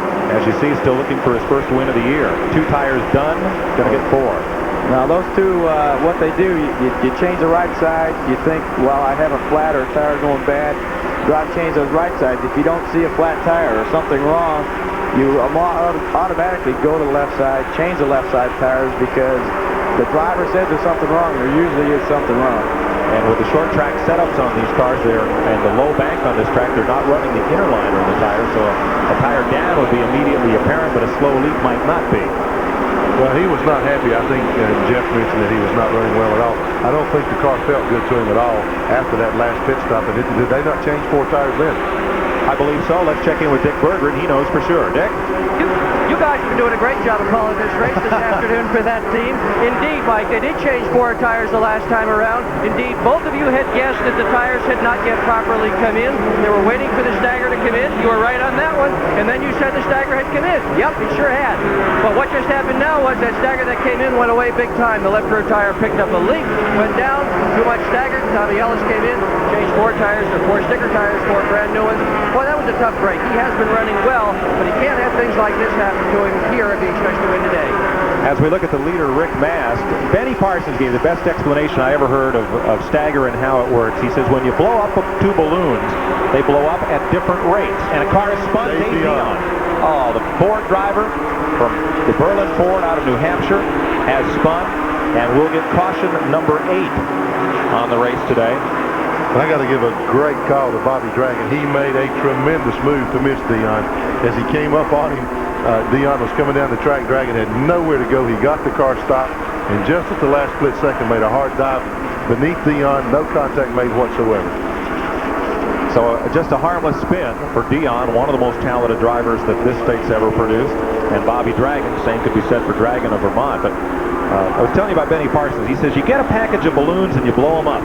And they all expand at different rates, and tires do the same thing. They expand to different sizes under heat and under air pressure, and that's how you end up with stagger and how it can stay up, how it can get off, go away, and come back. It all depends on the expansion rate of each individual tire, which is different. That's one reason why we like in Winston Cup racing Goodyear's innovation of the radial racing tire. The staggers don't change, and the construction of a radial tire doesn't allow that. It's built at one size, and they stay there. It doesn't matter how much air you put in the tires, or how long you run them, they do not change, and eventually we'll probably see it in Busch Grand National. Let's go to Rick Bass pit with Dick Berger. Boy, this is really interesting, by the way. This is shuffling around. Mast is pitted, so has L.D. Ottinger, but virtually everybody else who is in contention to win this thing has stayed back out on the racetrack. Mast is going to take 4 tires on his car, so is Ottinger. Everybody else is going to stick with what they've had all along. So these guys are going to lose track position for sure, but they're going to have fresh rubber. By the way, very importantly, we're on lap 126 right now. There's a $1,500 bonus. Halfway point, that's lap 150. Mike Waltrip getting service, going back out. Bobby Dragon getting left sides now. Kenny Schrader getting 4 tires. Sprague going out, and the hood is up on the Dion car. After that spin, he's still on pit road. Tommy Houston, little smoke coming out from underneath his car. 126 laps have been completed here at New Hampshire International Speedway. We're under the 8th caution of the day, and our coverage of the Budweiser 300 will continue right after these messages.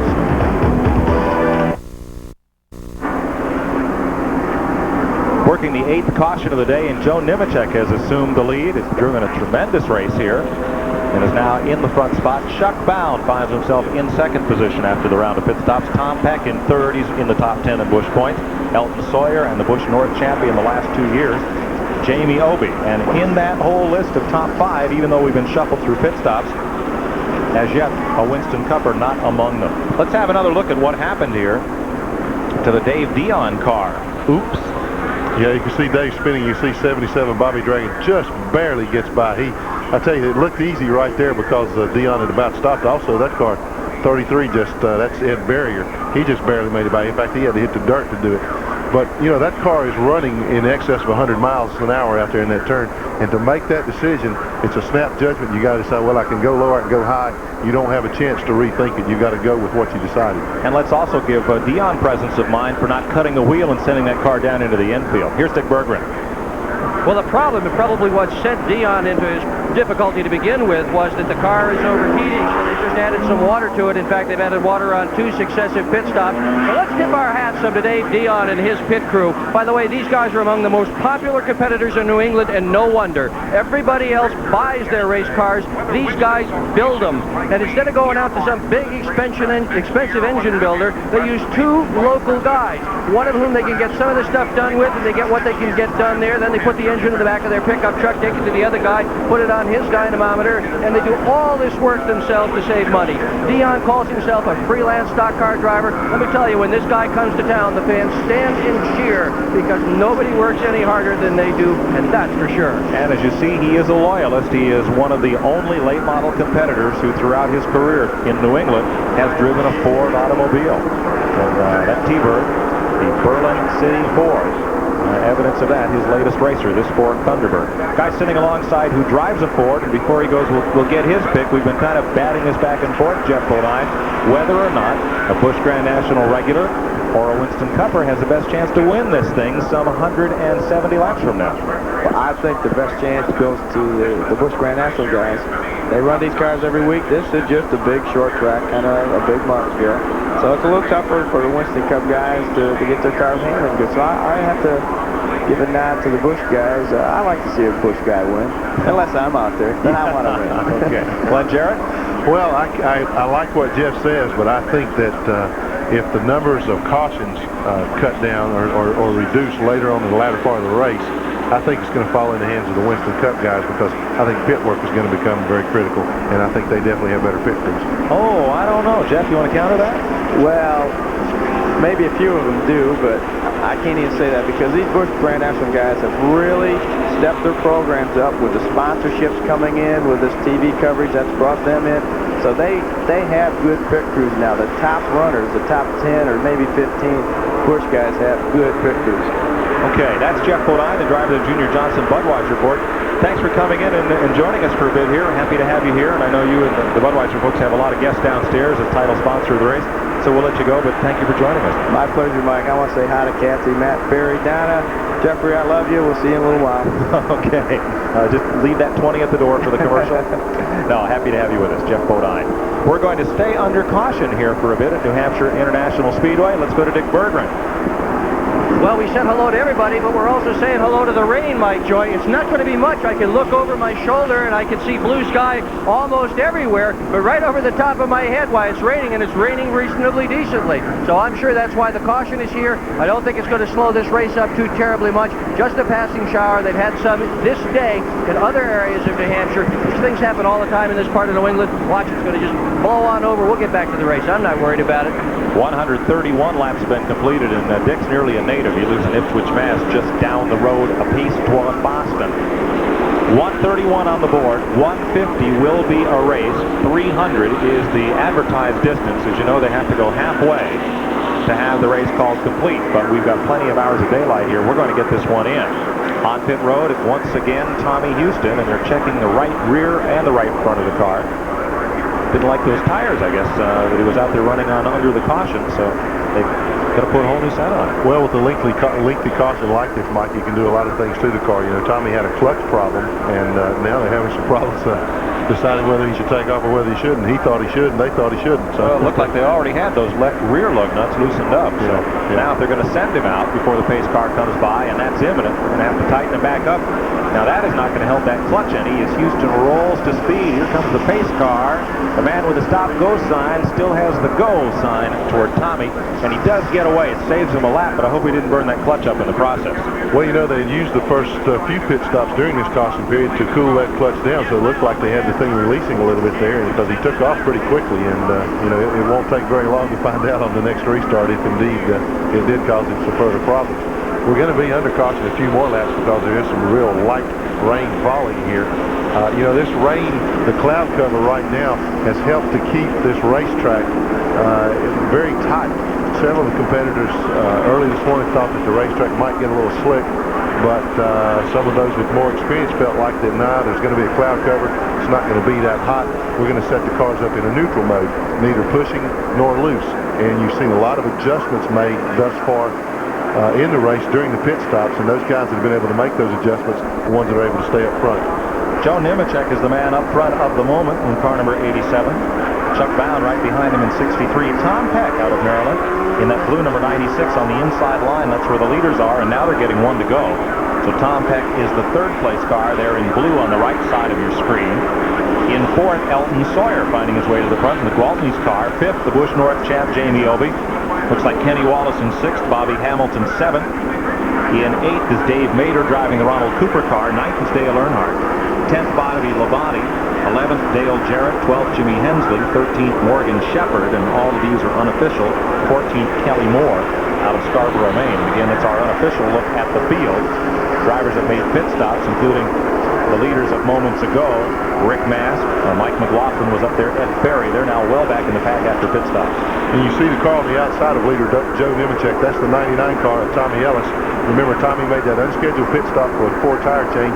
He did go a lap down. Under NASCAR rules, you have a double file restart. On this racetrack, the lap cars go to the outside. So Ellis is sitting up there in prime position, ready to try to get that lap back, and I'm betting he doesn't. You don't like the weather in New England? Wait a minute, it'll change. It has. We're ready to go back to green. Joe Nemechek at the front of the field, driving number 87 out of Lakeland, Florida. A master machine and tool Buick for Nemechek, and he's going to give Tommy Ellis not a lot of room coming down the front straightaway. The blue car is Tom Peck. Yes, they're 4 wide at New Hampshire International. On the inside of that 4 wide battle is going to be Kenny Wallace as he's going to come up with the spot. One car stuffed to the outside there, gets rustled up a bit, and Ricky Craven hits Bobby Labonte. 4 cars go smashing, and Labonte is on his roof, flipping back over. And it looks like 8 cars are in it in turn 2. That is Labonte, certainly the most severely damaged of the bunch. Car number 28, Ricky Craven, did not come up to speed in the middle of turn 2. Ellis got his lap back, but the interest is at the second corner. Michael Waltrip is stopped.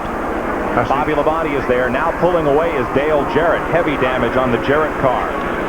Yeah, that was really unfortunate. Dana Patton was up high, had gotten out of the groove, was making his way back, and it all unfolded in front of him. He's got some front end damage. You can see the left front there. And the 73 car is the other car involved. That's, the modified driver. I'll get it in a second. Nope. Excuse me. No, 73, maybe 72. Ron Bouchard? Yeah, that's who it is. Resendiz. Oh, 79. Okay. 79, thank you. Yeah, Dave Resendiz. And Resendiz is okay. He's out of his car. But Ricky Craven was running very slowly in the middle of turns 1 and 2, and somebody got to Bobby Labonte and just turned him over. Here's Bobby being helped from his car. He's okay. Dale Jarrett, the whole right side of the Nestle's Crunch car has earned its name. It is crunched. Labonte, it looked like he came up on Craven, went right up over top of him. We'll have to have another look at it. Dana Patton's car has a damaged left front. And boy, talk about crunch. Boy, he got everything but the crunch sign. Yeah, he did. That's ironic. That's a real shame. Boy, tough break for Dale Jarrett, for all the drivers involved in this. Resendiz car is still up against the wall. Ricky Craven, his car against the wall. Let's have a look. Now there's Craven's car in blue going very slow. He's getting passed by just about everybody, and he loses it. Yeah, he cuts right down into Bobby Labonte. Bobby hit him with the right front and just turned him right up on the roof, just all at once.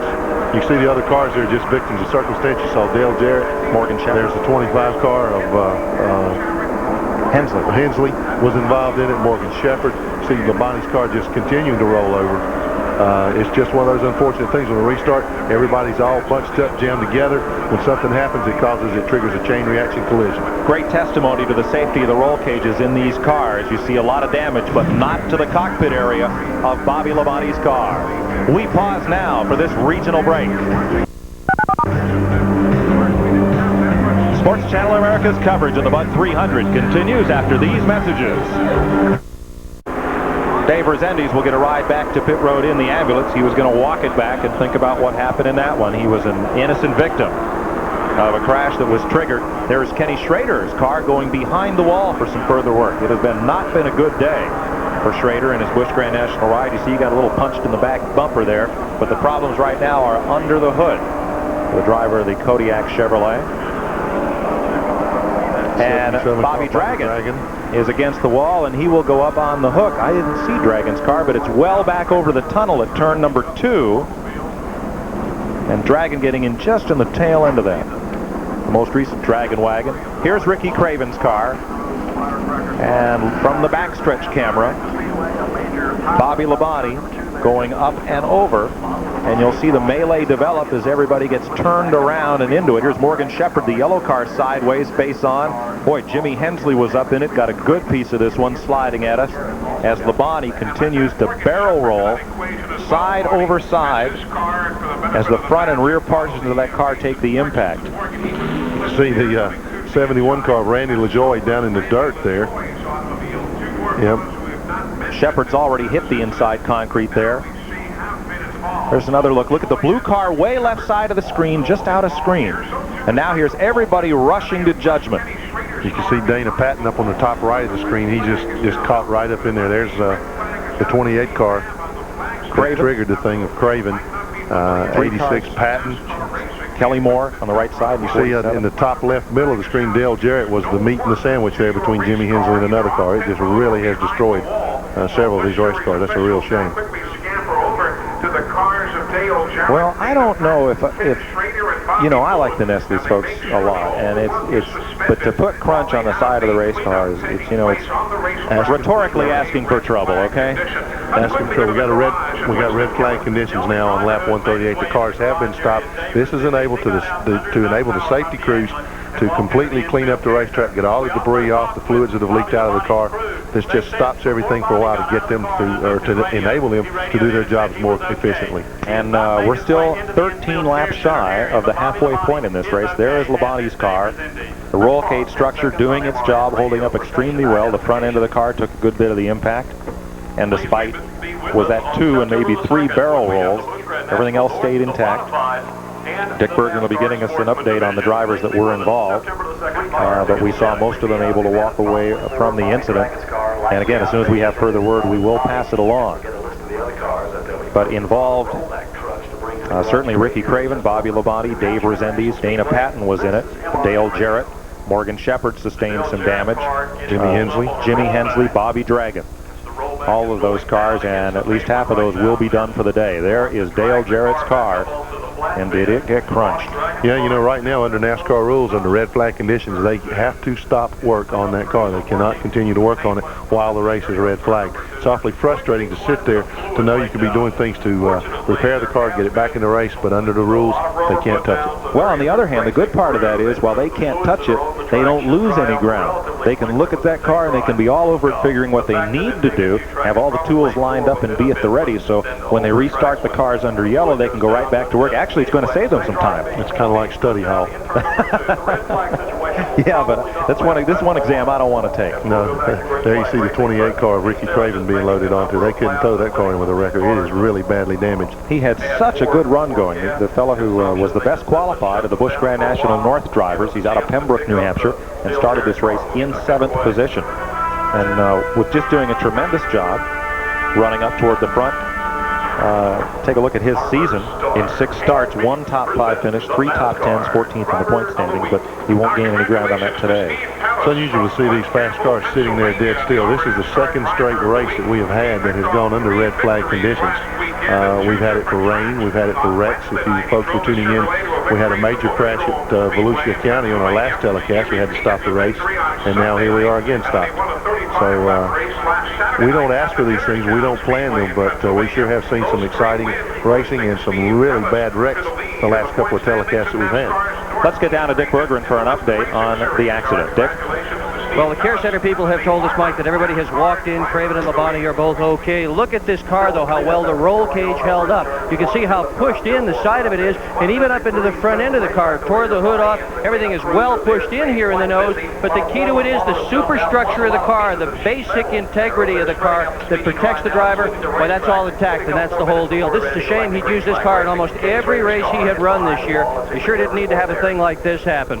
Dick, they've had some tough times in the NASCAR modified division this year because the cars won't absorb the impact, that they don't bend up when they collide. But right here, it looks like this car absolutely did the job that was intended for it in this situation. Well, it sure did. It held up the way it's supposed to, Mike, and you don't want these cars to collapse. They've got to collapse some, but they can't collapse around the driver, and that's just what this automobile did. The sheet metal bent, came down, came around, but the driver compartment is what has to stay intact, and it surely did on this automobile. I'm going to see if I can find Bobby Labonte, his father. Bob, can you tell me, how's your son? How's Bobby doing?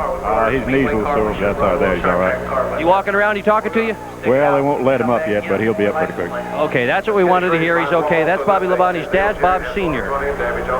So we're under the red flag here at New Hampshire International Speedway. We've completed 137 laps. There's Dana Patton's car out of Enfield, New Hampshire.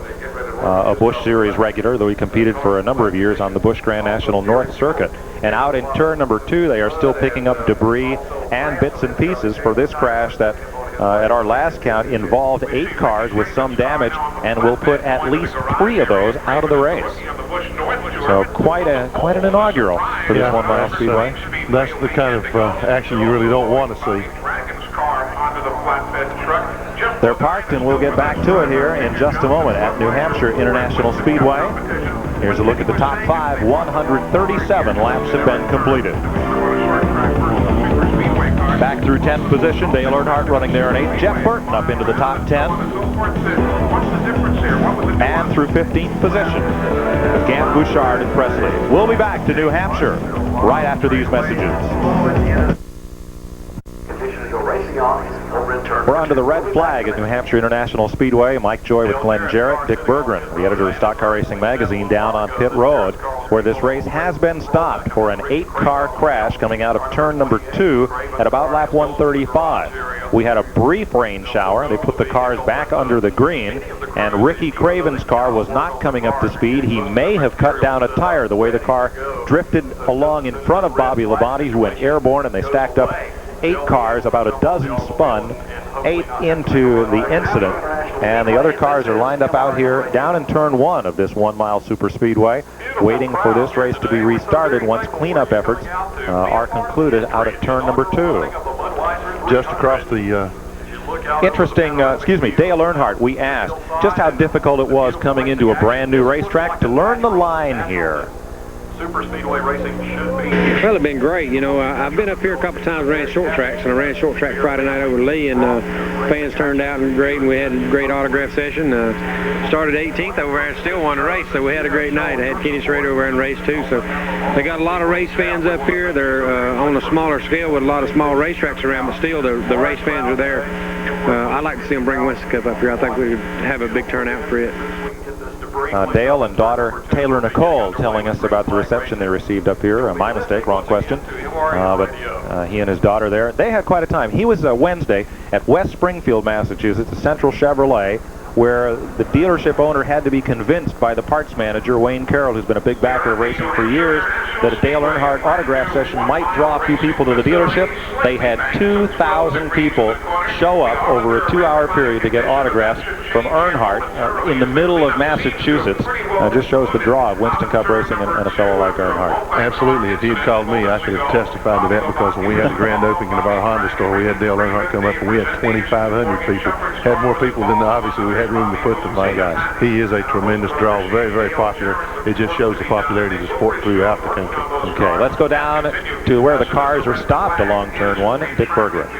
Well, I'm not quite in that position yet. I'm on pit road with Bobby Moon, who's got a car with a whole back end pushed in. Bobby, what happened to you? Well, I started into one there, and my spotter said, slow down, stop. He said the whole track's blocked, so I slowed down and got hit from behind and turned around, and then somebody hit it in the quarter panel. It's a shame. We were having a pretty good run. What do you do from here, though? Can you fix this thing once the red flag goes away?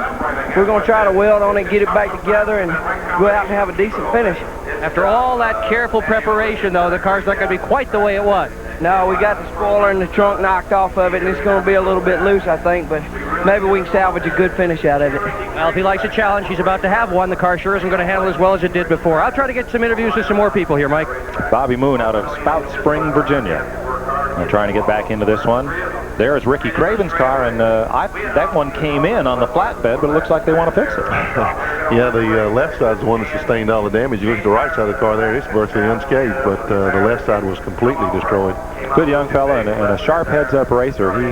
He had quite a run here to qualify for this event. Craven starting 7th, ahead of such luminaries as Kyle Petty, Rick Mast, Labonte, Tommy Houston, Morgan Shepherd. But now, near the wall, trying to get that car ready to be worked on. Let's have another look at what caused the red flag situation. And it was a humpty-doo up in turn number 2. And it started on the restart. Craven, the blue car, is the one we'll watch. Bobby Labonte has gone up and over him already from this angle. And the cars behind really have to scatter. And you can see that everybody is still hard in the throttle. There's Dale Jarrett heading up toward the wall. Morgan Shepherd, the yellow car, headed to the inside. Jimmy Hensley is spun, backs into Jarrett. Meanwhile, Labonte's on his roof, and he's going to go over for one more barrel roll here on the left side of your screen as drivers take evasive action, slither and slide. Labonte completing the roll. Somebody doing a nice job in the white car on the left of getting by that one. Labonte's car would go over one more time. Here's a more telling look. Watch the blue car and how it turns in. Yeah, he comes down the racetrack. It looks like he just was trying to get out of the way. He had a problem. Bobby Labonte just clobbered him, went right up over him. The 3-4 cars right behind him had absolutely no place to go. I mean, you're just sitting there. It all unfolds in front of you. You're just along for the ride right now. You see Morgan Shepherd in the yellow car get hit in the front end by Jimmy Hensley, the 25 car. Shepherd comes down the racetrack, slams into the inside guardrail. In the meantime, the camera's picking up Bobby Labonte continuing his rolls. Man, that's an E-ticket ride. Yes, sir. Right there. Space Mountain has nothing on that. Fortunately, Labonte and all the drivers involved in this accident are okay. Kenny Bouchard sliding through there in the blue car. They've refired the machines down in turn number 1. Cleanup activities have been completed at turn number 2 with 137 laps complete, 163 to go. We'll refire this one, and we'll be back to New Hampshire International Speedway and Sports Channel America's coverage of the Budweiser 300 right after these messages. You can strap yourself in for high-speed excitement when Speedway Sunday hits Sports Channel America. You'll be trackside for a total recap of this week in motorsports.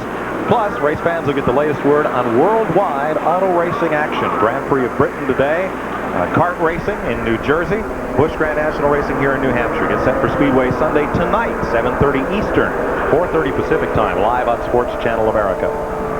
Lap leaders at 1:37, Jimmy Hensley out in front from the pole. Tommy Ellis took the front spot.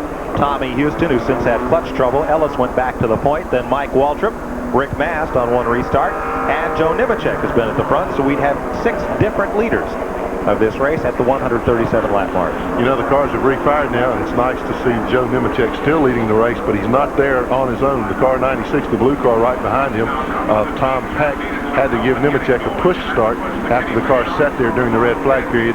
Joe's car had some gremlins in it, I guess, didn't want to refire. Peck was kind enough to give him a push start, got him going again, so Joe's still the leader thanks to Tom Peck. Morgan Shepherd in the pits.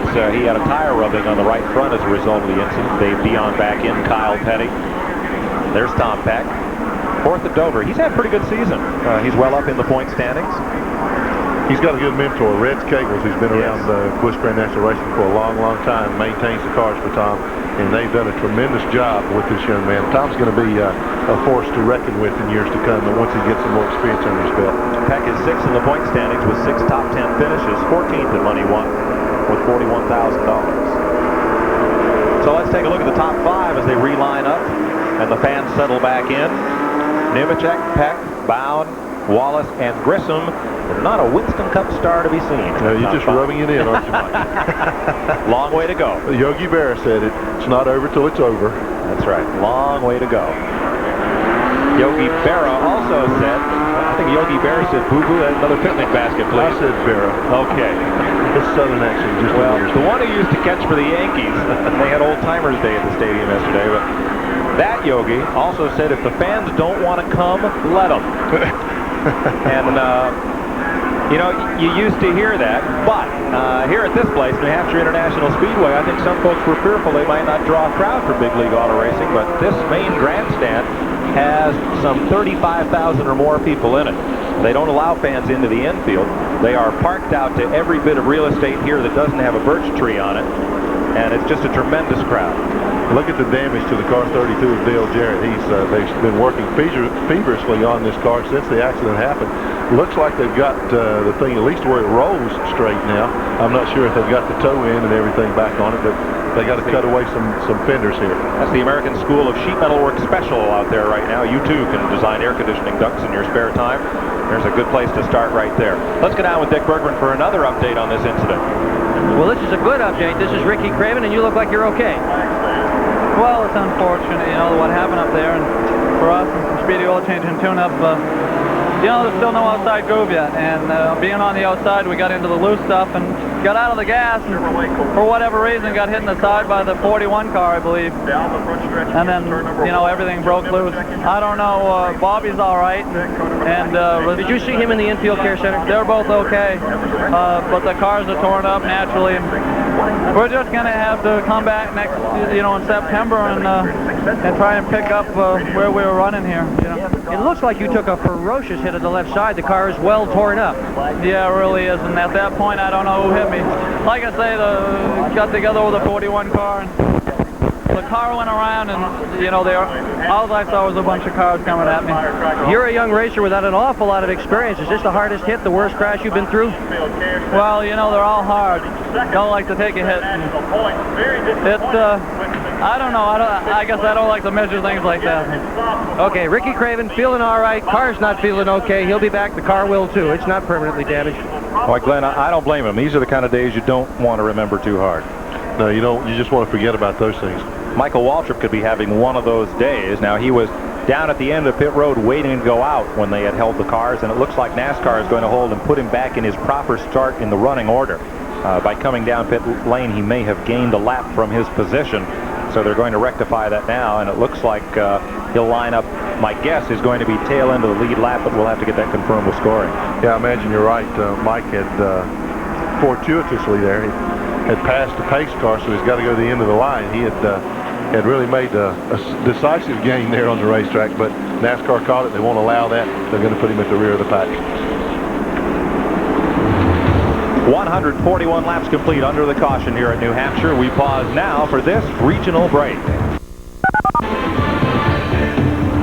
Sports Channel America's coverage of the Budweiser 300 will continue after these messages. Getting lined up for the restart at 142 laps complete. And Glenn, we were talking during the break about Tommy Houston. It looks like that shutdown period might have done him some good. Well, absolutely. It gave that clutch a little more opportunity to cool off. They had done some work on the car, and as we saw him taking off here as they're getting ready to restart this race, the car seemed to be performing flawlessly right now, so it could be that his problems are solved, at least for the time being. Dale Jarrett, that car looking like a very wounded warrior out there, but he is back running. Joe Nemechek is the leader. He's driven a very heady, very sharp race. He's had the car on the bottom of the racetrack all day and let the race come to him. He is the leader. As we go back to green, Nemechek out front. Tom Peck is right with him. Breaking out of the pack is Chuck Bound in the red car. He's got Kenny Wallace with him, and Peck is going to surrender second spot at turn one. And also third spot for Kenny Wallace in the 36 car. In fact, a lot of cars are dropping by Peck. He's hung on the outside. He drops all the way back to fifth. Now Jamie Obie in the 41 car moves by. Bobby Hamilton in 8 moves up under him. And something I thought we'd never see today, they were 3 wide going into turn one. Not in the straightaway, but deep in the corner. You see leader Joe Nemechek there just picking his way through the turns. I haven't seen Joe get the car out of shape all day. Like you said, Mike, he's running just almost a flawless race up to this point. But he's got some fire breathing down his tailpipes now in the number of Chuck Bound, 63. Bound has already earned $145,000 on this circuit this year. Most of that by virtue of 5 victories. He runs second to Nemechek, and it's only a matter of time before he pulls that dive bomb move in 3. Trouble in the backstretch. Jamie Obie spins around. Just a harmless twirl down to the inside, and we may stay green on this one. Just a dust cloud, and Obie's going to get it going again. Tough break because he was well up in the top 10. He will restart and get away. No caution on the field. No, that was, like you said, a harmless spin. He looks like he came off the corner and got loose, and it dove down the inside of the racetrack and just looped around with him when he overcorrected. Chuck Bound at 63. He's going to have a tough time of it with Nemechek because Joe is running as low on the racetrack as you can go. So Bound is going to have to put the limbo bar about 1 notch lower and get right down almost with 2 wheels in that New Hampshire gravel to the inside. if he's going to get Nemechek, because Joe is right on the bottom. Yeah, Joe's really sticking to the bottom. Chuck had a good run in him that time, and Joe just moved down there and slammed the door in his face. Chuck's car seems to be a little bit stronger in the middle of the turn. Looks like he can get back in the gas a little quicker, but Joe just turns it down left. There you see Chuck muscle his way over it. He nudges him a little bit and says, bye-bye, Joe. So Chuck Bound goes to the front. Nemechek, is he in trouble, or is he just gaining back his momentum? No, he's slowed down. 5 cars have gone past him. He may be regrouping his thinking. Or let's see if he heads for pit road. I don't think so. I think he's okay. He got up in the marbles there, and once you get up in the loose stuff here, you really got to back out of it completely till you get the car perfectly straight. Then you can go fast again. Boy, it's from the penthouse to the outhouse in 1 lap. From 1st to 6th or 7th or so. Worthless muscle move by Chuck Bound here. Bound inside and up just a gentle little bit. See Joe's car get out of shape. It's still wiggling a little bit. You see he's completely out of shape there. Kenny Wallace almost popped him there. It really helped him straighten him up to see how far out toward the wall he went. He lost a lot of time there just gathering the car back up. NASCAR official was just seen down in Chuck Bound's pit, and a few words were exchanged, a little bit of admonishment. And Bound, though, he really had to get going because he had a mirror full of Kenny Wallace and still does at the front of the field. There's Nemechek now battling back with Earnhardt. Yeah, you see another car that's putting a good move on right now. 31 of Steve Grissom moves by Kenny Wallace to take over the 2nd place. Grissom had lost a lap early on, but he was able to make that up. And now he's moved back into 2nd place, running a terrific race. Looks like he's getting ready to put some heat on leader Chuck Bound. So Bound at the front of the pack. Grissom in 2nd. Having quite a race. He made that lap back up 2 cautions ago, beating the leader back to the line. I believe that was Rick Mast at the time that he beat back to the line to get back on the lead lap. Now he finds himself in 2nd place. Kenny Wallace 3rd. Bobby Hamilton 4th. Earnhardt is 5th. Here's Nemechek continuing to run, but he is back in 6th place. Joe Nemechek in 6th from the lead. Tom Peck right behind him. And Dick Berggren is in his pit. Yeah, and if the crew chief has a familiar face, it should. This is Donnie Allison. He's crew chief for Nemechek. Donnie, you've gone from 1st to 6th. What's happened? Well, we were trying to lead this thing in halfway, and Chuck got him up in that loose stuff over there coming off too, and you know, he just had to really back off and get it back in line, and so they went our halfway job, but Joe Nemechek is doing a wonderful job in that Buick.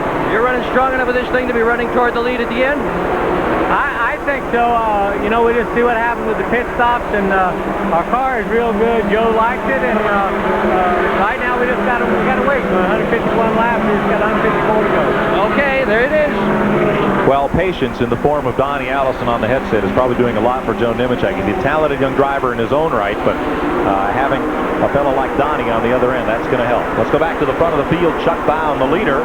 We asked Chuck if there's one point on this racetrack where he's maybe a little faster than some others.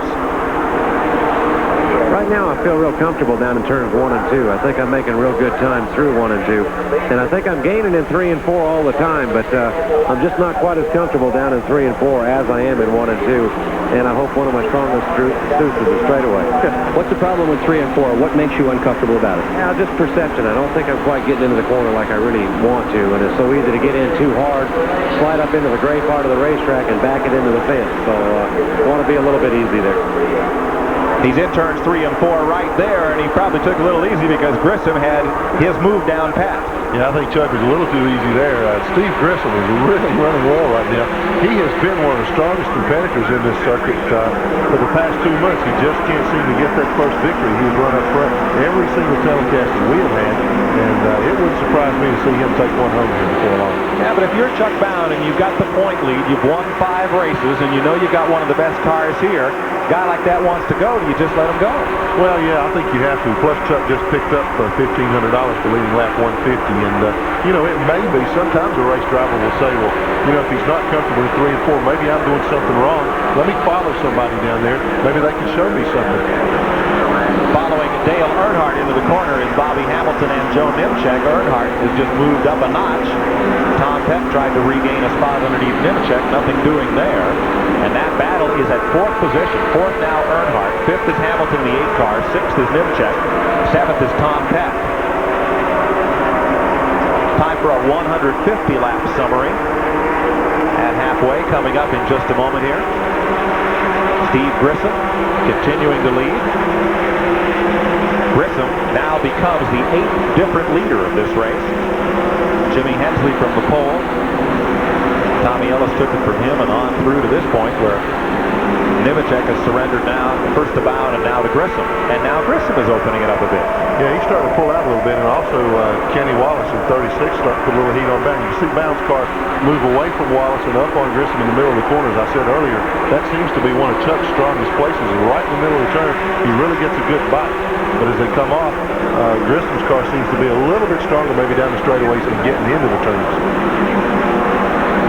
Good battle back there. Tom Peck, though, just surrendering the spot to Jeff Burton out of South Boston, Virginia.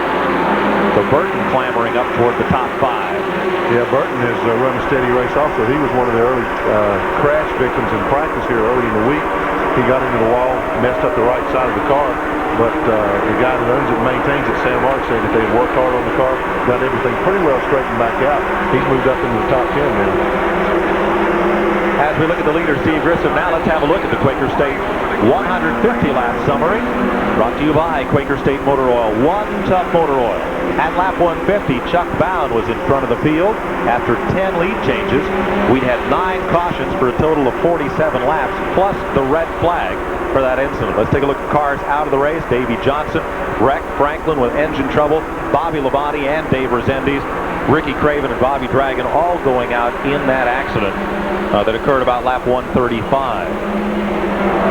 Uh-oh, Tommy Houston in trouble. Yeah, it came as he started off the second turn. A big puff of blue smoke came out of the car. It looks like that clutch finally gave way on it.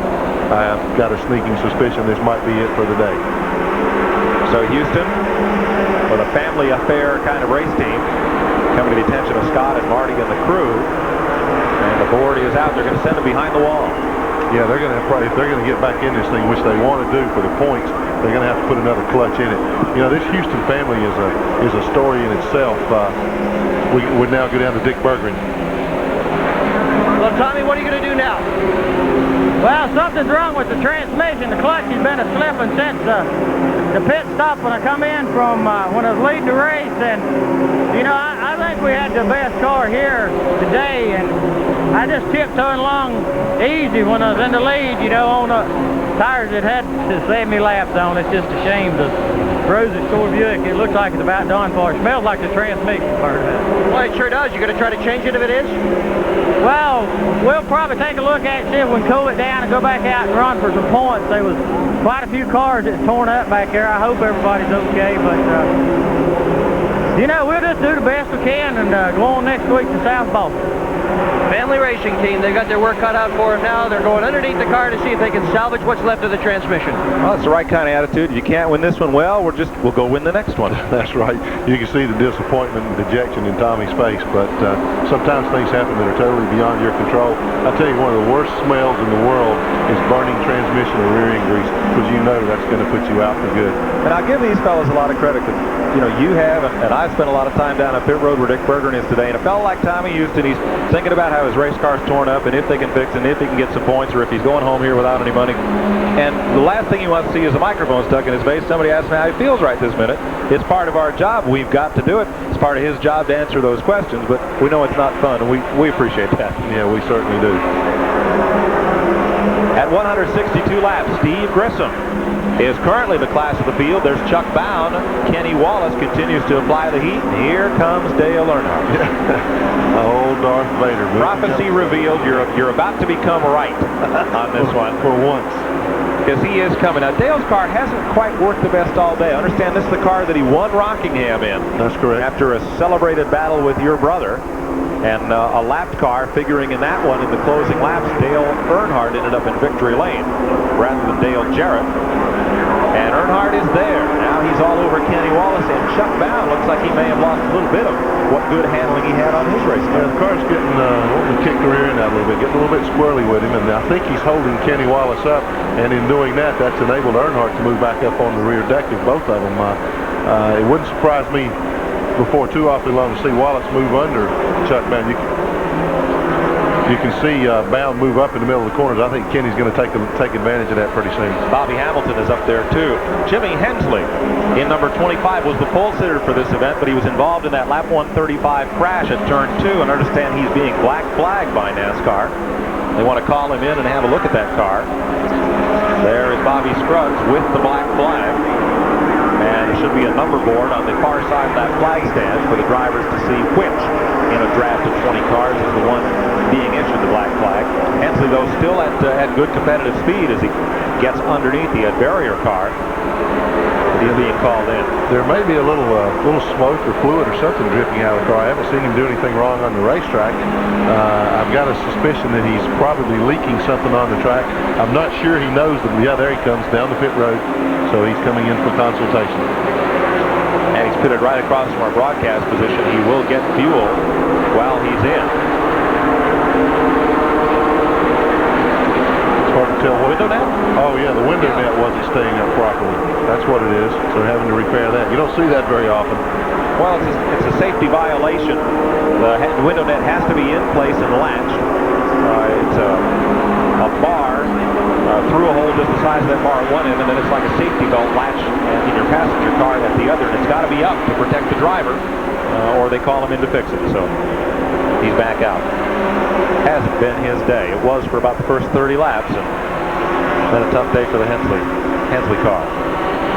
Looking at the front of the field again as Chuck Bound now tries to hold off not only Kenny Wallace, but Dale Earnhardt had been right up on Wallace's bumper, and now he's drifting back a bit along with Bobby Hamilton. And it looks like the 63 car of Bound and 36 of Wallace have moved away from Earnhardt and moving back up on 31 of Grissom. Grissom's still leading the race, but Bound and Wallace are definitely closing the gap right now.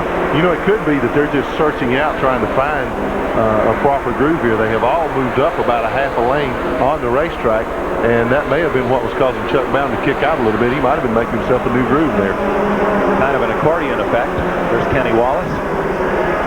Kenny riding along right behind him said, heck, if he can do that, I can too. I'm just going to follow him for a while. He's not leaving me, and nobody else is catching us, so I'm comfortable right here. Kenny's had a pole, but he's still looking for his first win of the season. 4 top 5 and 9 top 10 finishes. Harry Gant just went past L.D. Ottinger to pick up, no he didn't, excuse me, still working on L.D. Ottinger at 10th position. They're right behind the Dave Mader and Joe Nemechek cars in that order. So Gant, who started this race dead last on a promoter's option, worked his way up through half the field, then drifted back a bit. Now he's fighting back along to get into the top 10, and there's another Winston Cupper going toward the front of the pack. So it's been a long uphill battle for Harry. It seems like every time he got in a position to challenge, maybe up in a higher position, caution would come out. Trouble on Ottinger as Gant goes past, and Gant will move up then into the 9th position now. So Ottinger drifting back. Tom Peck goes past LD's number 2, and he may be coming to the pit lane. Yep, Ottinger will pit. There's Elvin Rector and the crew waiting for him. Tom Peck just rolled up into the 10th position there by passing Ottinger. And the Detroit gasket car is on pit road. Dick Berggren is there, Dick. Fuel's flat where they came in here, Mike. They're trying a 2-tire change on the outside of LD's car. Shouldn't be in quite this early, unscheduled. This is exactly what they had planned. Elvin Richter, crew chief's got both sides done, and he's gone. So 2 tires and fuel for the former National Sportsman Champion it was back then. Now it's the Busch Grand National Series. Yeah, LD has been one of the stronger cars here all day, and now he's got some problems, and you see him pulling out there in front of him. Hey, Grissom's in trouble. The leader. Yeah. The leader is no longer the leader. Chuck Bound is at the front of the field now. Steve Grissom, they're in trouble, drifted back, now in 3rd position, and Earnhardt may get him. Chuck Bound at 63 is the new leader. Kenny Wallace, the green car, is 2nd. And trouble on Grissom's car, but he's back up to speed. If I didn't know better, I'd say he popped out of gear. I mean, he just all of a sudden, Bound was there, and boom, he was by him. Well, there's all kind of speculation. You know, that was about the time that L.D. Ottinger pulled back up into the fast lane as he came out of the pits. He may have gotten in Grissom's way. I don't know. In any case, Steve Grissom is now back to 3rd position, and Chuck Bound is in the lead. Bound just more or less inherited that lead because all at once Grissom was leading, and then he wasn't. Let's go back to pit road and Dick Berggren.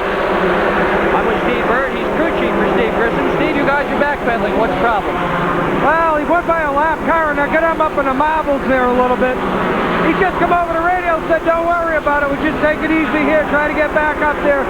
We get to the next stop, it'll be time to go for it. That sounds like a New England accent. It sure is. We got a New England crew chief and Southern driver. Steve Bird's from New Hampshire. His dad, a longtime official at the short tracks up in this area, Amos Bird. Joe Nemechek is on pit road. Green flag stop for 2 tires and gasoline. Chuck Bound at the front of the field. He's won 5 of these this year and $145,000 in the process. Now look how quick Ottinger is with those 2 new right side tires as he holds the Kenny Wallace car, and Grissom coming right back at Kenny Wallace for second.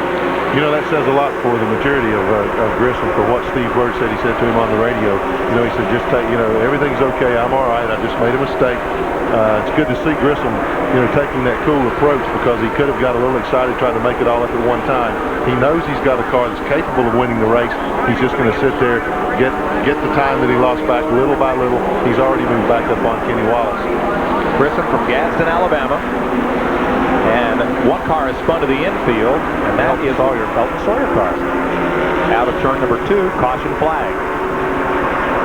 Now that looks similar to the Jamie Obie spin, but there may have been some debris shoved out onto the racetrack here. The inner part of this racetrack, the apron, is gravel and some good-sized stones in it. Here's the battle back to the flag. Ottinger will not get his lap back that he lost when he came to pit road under green. Let's take another look at what happened to Elton Sawyer there at turn 2 to bring out the 10th caution of the day at lap 175. You see him spinning down toward the inside. I think the reason they had to throw the caution here, Mike, was because of all the dust that he raised back there. It made visibility a little tough for the guys coming off the second turn. Then you see him get down into the inside wall. Hits it pretty hard, but not hard enough to keep him from getting it fired up and getting back into the action.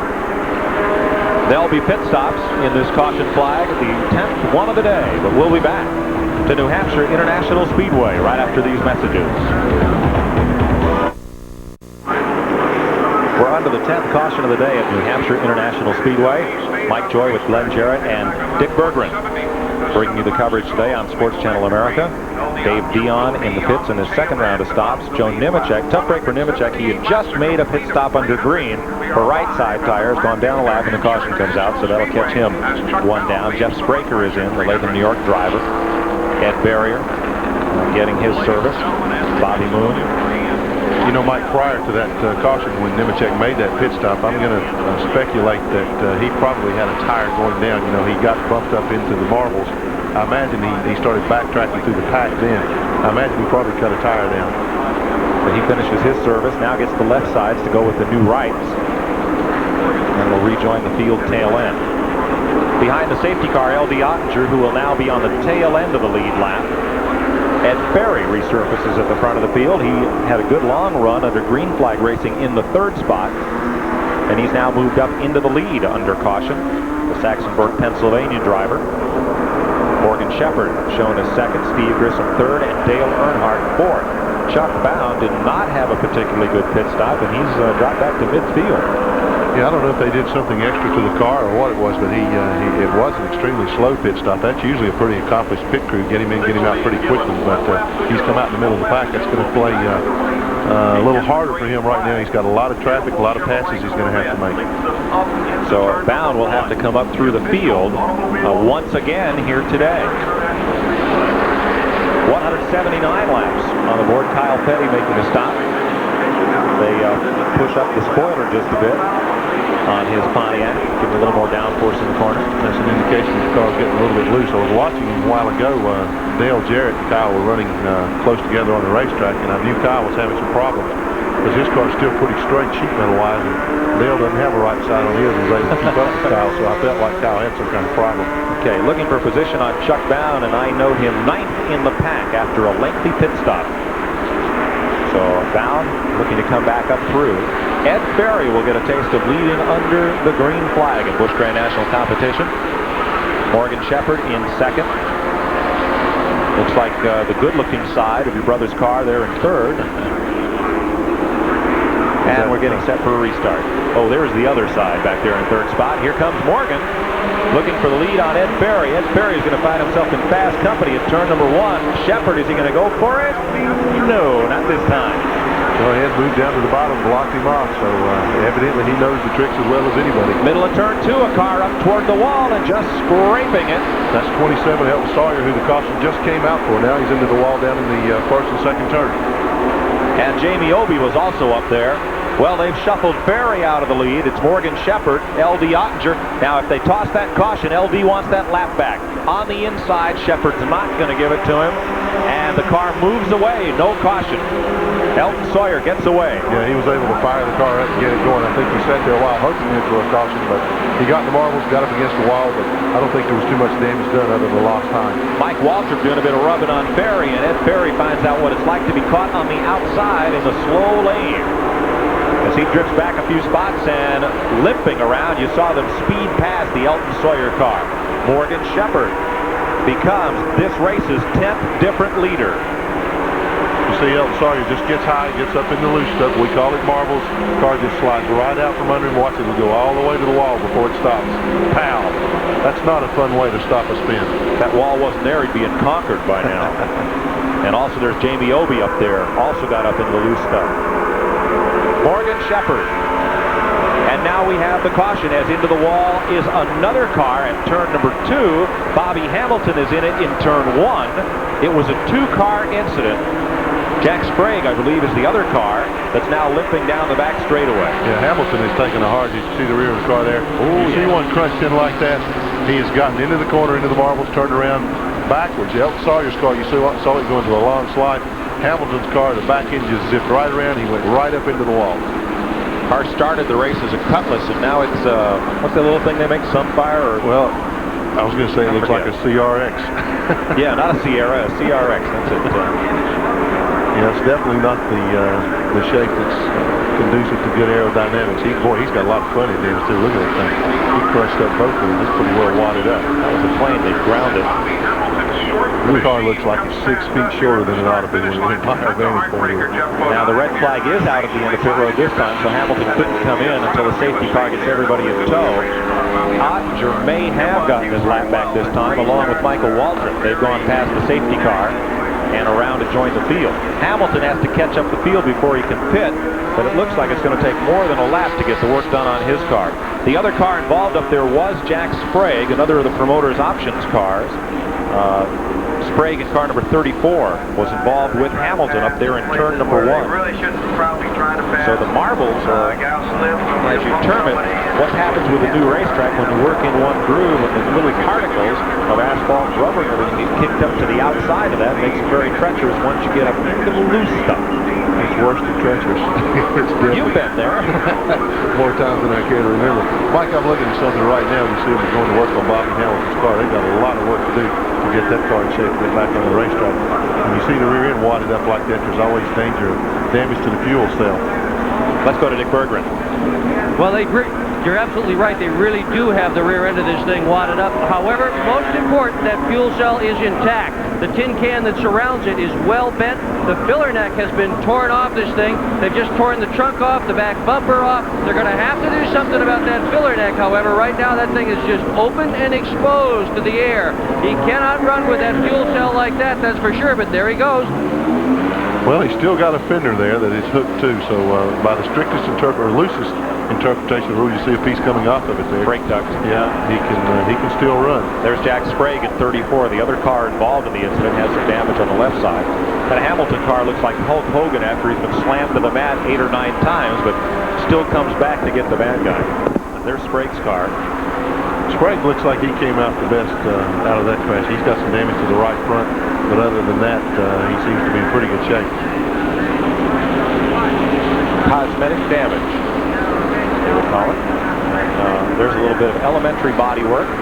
That's an aluminum baseball bat they're using to gain clearance. You put it against the tire, and as it rolls around, it kind of rolls a bead of clearance around that right front. Pretty ingenious method of doing it. I like it. Bobby Hamilton back in. Thing looks like a burned out rocket settling back to the launch pad. Here's Dick.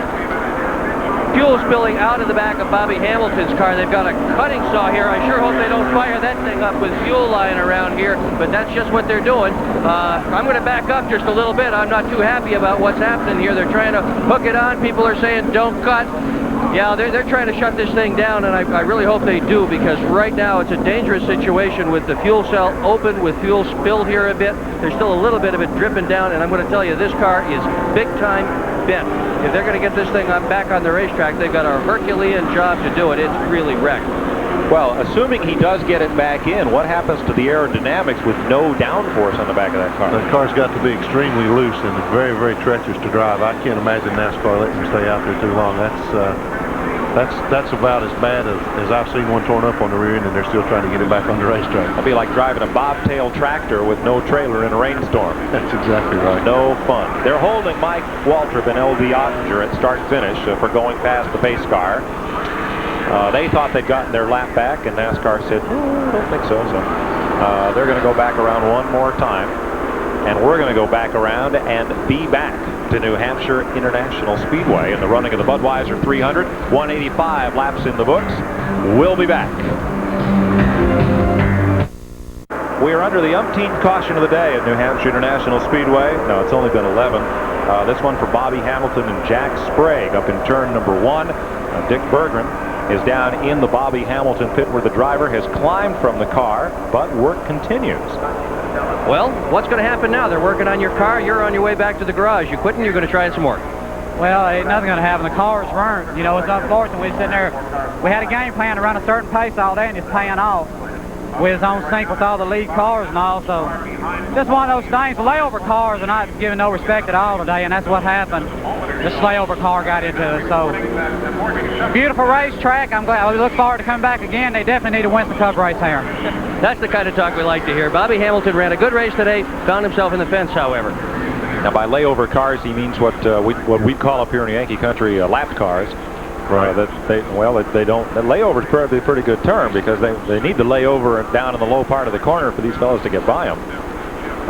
So Sprague and Hamilton apparently tangled before they went up into the fence, and the result, Hamilton's car is severely shortened at the rear, where it will join Tommy Houston's behind the pit wall. Yeah, his car is laid over now for the day. 187 on the board, 113 laps to go.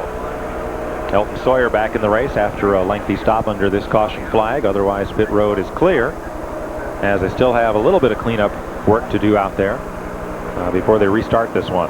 1 lap to go will now be the indication. See him trying to push Bobby Hamilton's car back in there. Tommy Houston's car is sitting in the way. He's got a transmission out of it. He can't move it, so they have to make some room there. Get the car off pit road so they can work on it. 1 lap to go, and they reshuffled the scoring. They put Ottinger and Waltrip not to the back of the field, but held them for the safety car to come around, and they are now at the tail end of the lead lap, lined up right alongside the leaders.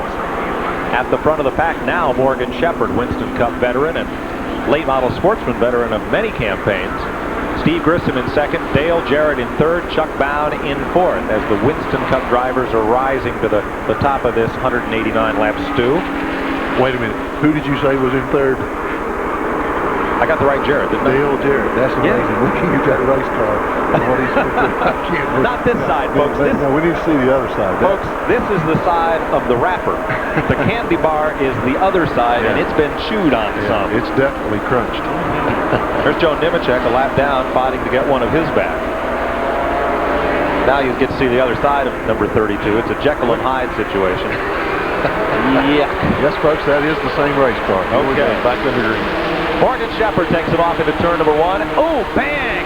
And Ottinger wasn't going to get his lap back and almost wasn't going to get to the inside. He and Steve Grissom got together, and scooting up the racetrack, Michael Waltrip avoids the wall. Uh-oh, hang on, Michael. He does just barely, and doesn't get rear-ended by anybody, but look how long it takes him. He's going to go all the way to the back of the pile before he gets squared away and regains control. You can see Mike's car as he was going up through that loose stuff, through the debris. In fact, one time he put the brakes on, I saw the left front tire just slide. It's so slick up there.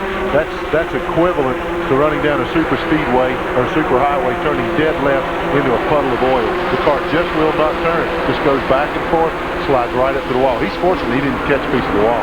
Tough break for Michael. Jeff Burton on pit road for right side tires as Morgan Shepherd on the left side of the screen has the lead, and Steve Grissom is right with him. Here comes up under LB Ottinger, Tommy Ellis battling back. Dale Jarrett has now surrendered third place to Chuck Bound. Dale's car's not very aerodynamic, so you can see him really pick up some speed on him, some time on him as he goes down the straightaway. Watch Nemechek try to put the move on him. Dale slams the door on him. Doing a pretty good job in a battered-up race car, but I think his possibilities of winning are gone because of aerodynamics, but he's still doing a heck of a job out there with that car in the condition it's in. Well, one thing Dale Jarrett may have on his side is experience. He is a very experienced race car driver, and we asked him just what that experience gives him going into a race like this. I think you just learn more about the race car, what you need in the race car, and you know, how to really race. You know, you come in and can race, but how to win races. I think that's the biggest thing, is learning how to win, what it takes to do that, how the car needs to feel at a certain point of the race to realize that you have a chance. And there's no way of doing that without getting experience. Only laps and losing races really is the way to learn that. So I've lost plenty. I've finished second, third, and fourth more times than I like to count, especially in this Busch Grand National division. But now I just need to carry that over into Winston Cup and be a little more consistent there, because that's just completely is like going from Class A baseball up to the major leagues, because there's so much difference in the cars, and the drivers are just the best in the world. So you have to really be on top of things. It just takes time. You have to be very patient, you know, because we all want to win, and you just have to kind of like Darrell Walters told you have to slow down to go fast. Good point made by Dale Jarrett, currently in fourth place, and as he was talking, the lead changed hands. Steve Grissom got a good bit of experience jumping under Morgan Shepherd there to retake the lead. That was a heck of a move Grissom put on. In fact, I think he surprised Morgan, and Morgan almost stopped in the middle of the corner because I can't believe this guy's down there under me. Grissom's car is working well. I don't think that right now, with possibly the exception of Chuck Bound, that there is another car on this racetrack that's running quite as well as Steve Grissom. Well, let's see. Chuck Bound and Steve Grissom, and those are Busch Grand National guys. Yeah, and so is Tommy Ellis in 99. They've got the Morgan sandwich there. And so is Chuck Bound in 63. And where are all your cuppers right now? We'll find them in a minute. You're watching Steve Grissom, the Big Mama Meat Snacks Oldsmobile. There's a mouthful in more ways than one. Leading Morgan Shepherd in the Texas Pete Hot Sauce car. Tommy Ellis right there. Chuck Bound in fourth at 196 laps. Now in fifth now, Dale Jarrett. Sixth, the Busch North driver, Jamie Obey, unofficially. Is that Harry Gant up to seventh? Yes, it is. From 46th starting position. Jamie Obey in a good, tough battle there with Dale Jarrett and Harry Gant. That's quite a struggle going on there for what we believe is fifth spot. I think Obey's a lap down. Remember, he spun and he came in and made a pit stop after he spun, so I think he's probably a lap down trying to get his lap back now. So Gant then goes underneath Jarrett. And Dale had no choice right then but to move up and let him go. The car's not working well enough that he can fight real hard for position. He's just hanging on right now, doing all he can. I've been watching Gant in the last few laps. You see him there pulling away from Jarrett in the 32 car. Harry's car seems to be really working well right now, probably the best that it has all day. Back at the front of the pack, Grissom down this long front straightaway. A 1 mile racetrack. It looks like a big Martinsville to these drivers because the corners are very squared off. There's not a lot of art going into the corner. It's a fairly sharp turn, and you're right on the bottom of the racetrack all the way around. This place is kind of like a golf course. Who designed this place? You know, you have different golf course designers. The Bears that have put this racetrack together have really done a good job, as we said at the top of the show. You see Morgan Shepherd moving under Steve Grissom, trying to take the lead back. Good run here for both Shepherd and Grissom. Shepherd, who's had a tremendous season in the Bud Moore car in the Winston Cup ranks. And now he goes to the front, taking the lead away from Steve Grissom. Tommy Ellis and Chuck Bound close in, trying to take advantage as they went too wide, but don't think so. Hole closed up again, and Tommy Ellis back at the front. Yeah, he's been a force all day. He had that unfortunate tire change. Got him a lap down. He had an unscheduled stop under the green. He got his lap back. Now he's right back up in the thick of things. He's moving on the inside of Grissom as they come down the front straightaway. He's going to take over second position. Now he's going to challenge Morgan Shepherd for the lead. It's a heck of a comeback for Tommy Ellis because he faced a real uphill battle after losing a lap at the midpoint of the race like he did. But I tell you, he's pedaled hard. He's come back strong, and now he's going to try to take the lead. Good stop battle up at the front of the field. The fans here, it's been a polite crowd. They have been in their seats for much of the day, but they've not been shortchanged by action, not one little bit. We've had 10 different race leaders, and somebody did a little bit of the wall there, back about 4th spot. Steve Grissom looked like he might have caught it with the right rear fenders. He came off turn 4. You see LD Ottinger moving around Grissom. LD is a lap down, and I believe Steve's got some kind of handling problem right now. The handle seems to have gone away. The car might be a little bit loose. He got squirrely coming off the wall. The right rear just tagged the wall, just grazed it slightly. Didn't do any damage, but I don't think he's running quite as well as he'd like to. Tommy Ellis has had an interesting day in that 99 car. He has been to the front. He's led this race from lap 30 on until the caution at lap 41. But his car has either been right on or right off, and he's either been going to the front or at the front, or he's been backpedaling like he's been stuck in reverse. Absolutely. Right now he's going straight to the front. In the 63 car of Chuck, you see Harry Gant moving under Steve Grissom, taking away that spot. I believe that'll move Gant into 4th position. Ladies and gentlemen, he started 45th. He's now 4th, and he's not through yet. One of those cuppers. We're going to have fun debating this back and forth all day. Those of you joined us late at the top of the show, Glenn and I, and later Jeff Bodine, who joined us for a bit, got into a discussion about who had the best chance to win this race, a Winston Cup regular with all of their experience in driving long-distance super speedway races, or a Busch Grand National driver experienced in setting these cars up on various types of racetracks. And we're still arguing it out. Looks like we will for another 97 miles here. One car very slow, Dave Mader in turn number 2. He may have it shut off. He came by the start-finish line with the car just idling along. Tough break for the Alabama driver. And also, while that was in, here comes Steve Grissom in. He definitely has a tire problem. Let's go to Dick Bergman in the Grissom pit.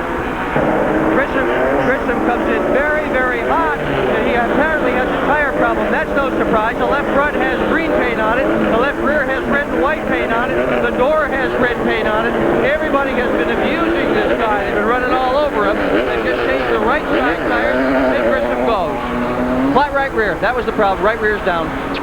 Tough break for Grissom. Here's a fellow who, well, he'll have another chance to try to make a lap back up today. Yeah, he worked hard to get the lap back to move up into the lead. Now you see Tommy Ellis starting to put a little pressure on the 9 car of Morgan Shepherd. And they're coming up on Grissom, who is still, it looks like, dragging a tire against sheet metal. Still a bit of smoke out of that car, so Grissom may not have lost a lap in that exchange, but it looks like he could lose one right now as the leaders bail it. Look how deep Bound goes into that turn 3. Boy, he's got that figured out. He gets right up against Ellis's bumper there. Yeah, he does. And, you know, they're moving up on Grissom, but I think Grissom should pull away now because he's got fresh rubber and the other guys don't. You see him at the head of the pack right there. He's technically still in the lead lap, but he's not a factor to win this thing right now. He needs a caution very badly to pull back around to the tail end of the lead lap. Needs not to be that caution. Exactly. Yeah, that seems like when it happens is you start wishing for one and all of a sudden it's you. Trouble in 4.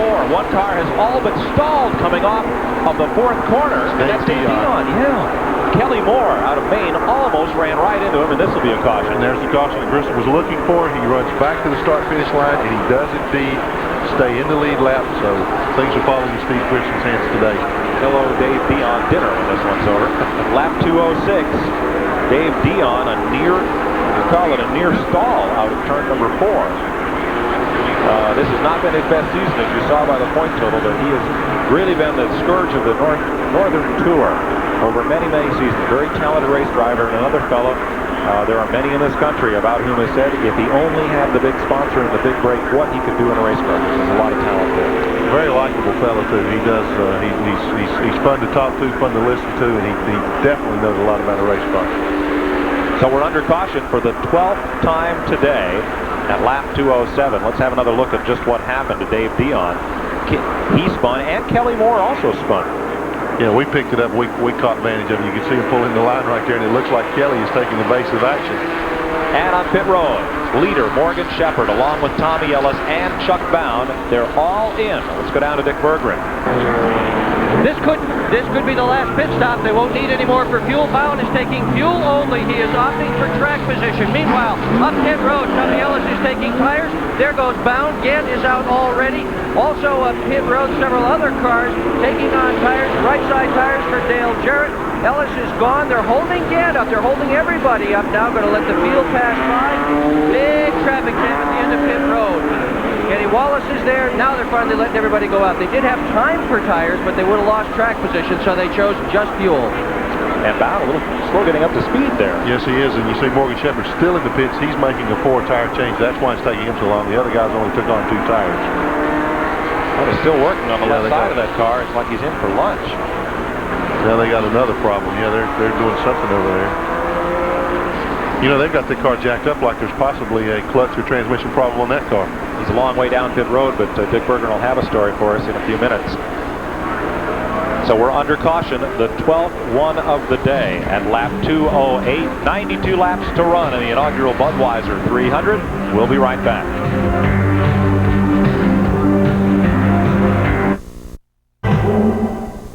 Ottinger will get back on the lead lap as they charge for turn number 1.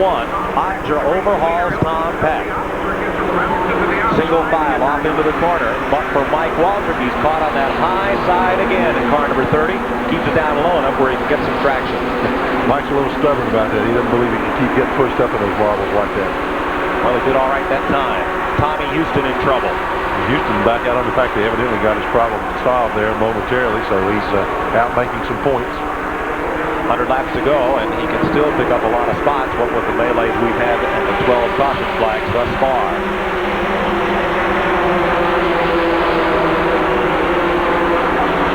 Several good pit stops. We mentioned Chuck Bound took gas only and not tires, but Bound is middle of the pack, trying to gain ground back there with Earnhardt and Dale Jarrett. Up front, L.D. Ottinger is now on the tail end of the lead lap, and Tom Peck is the race leader. Here's that struggle right dead in the middle of the field. Earnhardt, Bound, Jarrett right there. That Ed Barrier? No, excuse me. 36 car, Kenny Wallace. And Rick Mans. Derek Cope right behind him. Boy, Cope's done a good job here today, considering he's never run these cars. He's been kind of quiet, but he's stayed in the lead lap all day. We still got a tremendous number of cars in the lead lap. You see Derek Cope battling with Ed Barrier there. Derek's going to get the best of it because he's got the inside groove. Morgan Shepherd right behind him. Shepherd trying to come back up after a very, very long pit stop. We'll get an update from Dick in a moment on that one. But apparently the car, whatever problems they had, he's working well. Back up front, Tom Peck in number 96 is the race leader out of McConnellsburg, Pennsylvania. Let's give you the 200-lap Quaker State race summary, brought to you by Quaker State Motor Oil. One tough motor oil. Morgan Shepherd was the leader at 200 laps. 17 lead changes among 10 drivers at that time. 11 cautions for 59 laps. And a pile of drivers out of the race. Early accidents claiming Davey Johnson. Franklin with engine trouble. Bobby Labonte, Dave Resendiz, Ricky Craven, and Bobby Dragon all out in the same accident that also took Dana Patton out of the race. And we're back with the leaders. Tom Peck at the end of the field. Excuse me, Randy LaJoy is running second in the 71 car. He overcame that spin down the backstretch in the big wreck that we had that caused the red flag to come back and move it into second place. Third place, right behind him is 51, Mike McLaughlin. You see him come into the picture there. Peck doing a good job. Again, we talked about Reds Kegels turning the wrenches on that car. Got a lot of experience, a lot of knowledge. Tom has kept his nose clean all day. Running a good tight line around the racetrack right now. It's going to be tough for any of these two guys behind him to pass him, I think, Mike. We've got a truck car in trouble. That's Derek Cope. Spins off of 4, slams into the pit wall. And we talked about him too long. Yeah, well, we jinxed him because he was doing a good job. He might have gotten together with somebody. And David Dion is off on the back straightaway. Or check that. He is off between turns 3 and 4. So perhaps something happened to Cope's car that Dion got caught up in. But we're at lap 216. 13th yellow flag of the day. And L.D. Ottinger gets his lap back. He beat leader Tom Peck across the start-finish line, so he does indeed make up a lap. And as you talked about earlier, he'll be a contender. As you said, the drivers who run well at Martinsville are apt to run well here. And LD is certainly one of those. So Peck holds up for the pace car, and we'll have another look at what happened to bring out this 13th caution flag of the day. Way up there. Too high, too wide, and not handsome at all. No, sir. Howie. I tell you, you don't look how fortunate Jimmy Hensley is. He just got by before Cope clipped him from across the racetrack. Holy narrow racetrack, Batman. Yeah. You just can't believe how slick this racetrack is out of the groove till you get up in there and you see these cars just all at once. The thing goes out from under them and they're into the wall. Derek Cope climbs out. He'll hop over the wall and go to the garage area. Let's go to Dick Berggren. Well, Mike Joy, the problem is he just nailed the thing. He really did, but he's okay. He almost immediately called his crew and let them know that he was going to be okay. He's walking down to meet his crew. His crew is running down to meet him. Meanwhile, you wondered about Morgan Shepherd, why his pit stop took so long. Two things. One of the things that happened to him was a broken impact wrench. That'll always slow a pit stop down. The other thing that happened was they chose to put 4 tires on the car. Recall we were in Chuck Bound's pit. He chose to put no tires on the car. So that's why it took Morgan a little bit longer. He'll be in better shape, though, for this final stretch run. Derek Cope telling the public address people here that keep a close eye on the Bob Whitcomb car, based here or run out of New Hampshire. Whitcomb, a native of New Hampshire, longtime resident, now makes his home in Charlotte. And there's Dave Dion's car, and the car won't run. They're going to pick him up and haul him back. It's been a long day for the Berlin Ford team. Sure has. That's the third or fourth spin that Dave's been involved in, and that's not the way his days usually go. So Dion is still in the car, hoping there's a way to get that thing going, but looks like they're going to try to find a place to hook him up and haul him away. 218 laps are complete, 82 to go, 13 caution flags. We said at the outset of this one that it would be an incident-filled race. Any new racetrack is subject to not just a curing process of the asphalt, but kind of like a wearing in. It's like a new baseball glove. You know, you're going to bounce a few balls off it until you work it in and get it worked in just right. The same thing's true of a new racetrack. As we've seen today, if you get up out of that low groove, up to where the loose stuff and the marbles are, trouble's going to result, and that looked like is what happened to Derek Cope, and has happened and claimed several drivers in their cars here today. But we still have 82 laps of racing to go here at the brand new New Hampshire International Speedway. Sports Channel America's coverage will return right after these messages. Welcome back to New Hampshire International Speedway. Mike Joy with Glenn Jarrett and Dick Berggren. You're looking at Dave Dion's car. We surmised incorrectly as we went to break that Dion was sitting in the car waiting to try to refire it. That was not the case. He was helped from the car and limped into the ambulance, had a slight limp on one side, and he'll go to the infield care center for a checkup, but he was under his own power and just being assisted there, so he may have a minor leg injury as a result of that incident. I was looking at Dave Dion's car yesterday. The construction of his car is a little different than what you normally see. A lot of leg room in that car, the way that they've built it. And I imagine if he smacked that wall, he probably got his knee over into a bar somewhere. And that hurts. That hurts really badly when you do that. So here's Tom Peck weaving that car back and forth just a little bit. It's been said to try to keep heat in the tires, but I've been corrected on that and told that it's kind of more to keep the tires clean and keep any junk from adhering to them. You want to explain that a little better? Well, when you see the cars going back and forth, the driver working the steering wheel back and forth, these race tires build up a tremendous amount of heat running around under here at full speed. When you slow down, the tires cool off. There is rubber, worn rubber that comes off the tires that sticks to the racetrack, and it's hot and it stays there. But when the tires cool off, that warm rubber sticks to the tires. You get a false feeling of extra rubber on your tires. So you see Tom Peck, the 51 car of McLaughlin, several of the cars doing that. By working the steering wheel back and forth like they're doing, that cleans that rubber buildup off of the tires, so that when you go down into the first turn, your tires will stick. If you don't do that, you go barreling off down in the first turn under a restart. A lot of times that rubber goes away all at once, as well as the steering goes away too. You just lose it completely. It's not a fun feeling, I tell you. It's a place like this where the turns are wide and flat. Also at Martinsville, you can just feel the tires skidding along top of the surface until that rubber that you picked up is burned away from the tire. So they're scrubbing those tires clean as they go by and weave back and forth. My first paying job in racing was at this racetrack 20 years ago for the Trans Am. George Fulmer beat Parnelly Jones, Mark Donahue, and Dan Gurney, Sweet Savage, those stars. They had a scoreboard like at North Wilkesboro where they have 2x4 sheets of plywood with the numbers on them.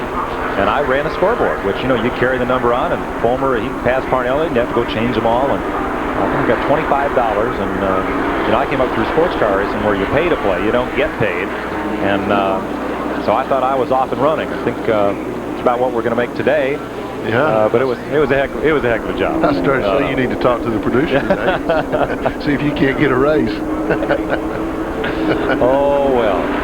It was fun then on the old road course, and it's a lot more fun for the fans now, and probably the annual total attendance for this racetrack for sports car racing over the last 10 or so years is here today to watch the Busch Grand National cars go around. SCCA sports car racing returns here in 3 weeks. For all you folks who I know will want to come back and see us run, all 12 of you. We introduce the fans to the drivers on those days. Yeah. What is this us? Does that mean that you, our play-by-play announcer, is going to drive on yeah, the racetrack? I take my racing about as seriously as Bob Euchre did his baseball. You know, I run a sports car just to have fun with it. And about as proficient. Yeah. Well, you know, we win every once in a while. Yeah, Euchre actually hit the ball once in a while. We try not to hit anything. You try not to hit the wall. But we have a lot of fun. Yeah. We're going back under green at lap 224. Look at McLaughlin down on the inside. I love it. Yes, sir. This kid's a racer. He doesn't get the lead, but boy, he dove it in there hard, and he got second spot. Look, Ed Barrier. Ed, hang on. Ed, don't get up there in those marbles. He's going to save it. Just barely. The whole field's going to go by before he gets back on the foul. I can't believe all the momentum you lose when you just get up there just that little bit. Look at Mike Walker battling to get his lap back from Tom Peck, and Mike McLaughlin just chomping at the bit back there, trying to get by both of them. McLaughlin is a scrappy little racer. He patterns himself after the late Richie Evans. Drive hard, drive to win. There's nothing else in my life but that race car, and he runs a modified very, very well for Billy Corazzo out of Connecticut. Mike McLaughlin in that 51 car. This car is owned by one of the crew members on the modified, Mike Breaching, his brother Harry. And here comes McLaughlin pointing that gold snout up underneath the blue back bumper of Tom Peck. Mike Walker's doing a good job running in that outside lane right there. Now he loses a little momentum and he loses the position to Peck and McLaughlin and about everybody else that comes along. Yep, McLaughlin's found its go for it time. Here he comes, down to the inside. I think Peck's going to have to let him go. He's gone, yes, sir. Nobody's going to hold him back right now. McLaughlin went to Daytona several years ago in the Len Boulder Busch Grand National car. Look at the battles in the top 5. You see Tommy Ellis moving up there. There's 71 car. Brandon Joy. These guys are going at it really hard right now. I tell you that everywhere you look on the racetrack, there's a good battle for position. But Mike McLaughlin has taken the lead away from Tom Peck and is pulling away. Well, they're all on fresh tires, and they've all decided it's go time. And there's Darth Vader right behind old Harley Gant, and they're coming. Yes, they are. Gant and Earnhardt. I think you watch the 7 car, and you see him come into the picture there with Dale Earnhardt glued to his back bumper. Yep, there's 31. Look at this. Grissom gets into Peck as they come off the corner. Yeah, get out of my way. Slap parts. Yeah. I tell you, once you get out of the gas, I can't believe it. Right side of the screen, Gant just, excuse me, but he dove into turn 3 like he was going to go out through the Miller billboard on the other side. And now Peck is sideways. We got trouble coming off of 4th. Uh-oh. There goes Tom Peck and everybody. Dale Earnhardt. Dale got hooked onto him. They actually, the bumper's hooked from the crazy LD auto. You're spinning around. 87 Joe Nemechek sitting there. Now you see Peck pulling around. Caution flag is out. Everybody is turned around and back underway. Nemechek is in it.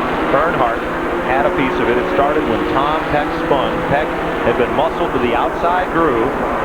Couldn't get back down in line. And Nemechek is the one car that still sits at the exit of turn 4. He's motioning. He's needing some help. The car won't fire. Remember, he had to have a push on the restart a while ago, so the car just simply won't fire. You know, talk about frustrating. You know, they've got to slow the field down before they can get to his aid. Let's have another look. Earnhardt gets underneath Peck. Now watch, the car turns sideways, and they just hook up. They almost come to a stop, but they look, see Earnhardt's car's up on top of it. He can't steer it. Wham. Michael Waltrip is in it. Some good moves made by some guys there. And Nemechek slides all the way around, pirouettes in front of the whole field. I don't know how half those guys missed that.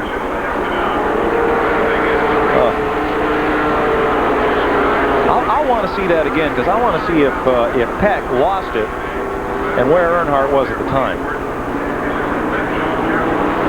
See if my worst suspicions were confirmed here. I think Darth Vader got made contact. Well, Peck was trying to get that car back down to the inside. There's Earnhardt and Ottinger going around. This, of course, under caution. Now, folks, when we use the term Darth Vader, that is an affectionate term for Earnhardt. We don't mean anything derogatory. He's one of the toughest, fiercest competitors out there. You see he's got some front end damage where they broke up there. So Dale is going to come to pit road and try to get some of that right side sheet metal fixed up here. Tom Peck is also in the pit lane for repairs. Sports Channel America's coverage of the Bud 300 continues after this. They've seen a little bit of everything here at New Hampshire International Speedway today. Right now, Mike McLaughlin leads Tommy Ellis, Steve Grissom, and Harry Gant, along with Randy LaJoy and Chuck Bound, the Budweiser 300. Motor Racing Weekly, scheduled for this time slot, will not be seen, so that we can bring you the Budweiser 300 live and in its entirety. 68 laps to go. And for an update on who did what to whom to trigger that caution, let's go to Dick Berggren. Well, Mike Joy, they just took this piece of plastic out of Tom Peck's left front corner. Whose car do you suppose it came from? Looks like a smoking gun to me from a Darth Vader number 3. Sure enough, here's part of Earnhardt's front end, came right out of Tom Peck's front end. They're still up the other end of pit road working on Earnhardt's car for a long, long while. The nose of that thing was well damaged. Well, thank you, Mr. District Attorney. There's Tom Peck's car, and see black marks up the side of it. Now, could be tire marks, could be paint. Let's have another look.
30 some odd years that I've been going to races. Well, I think it's two things. One is the angle at which these cars are hitting the wall.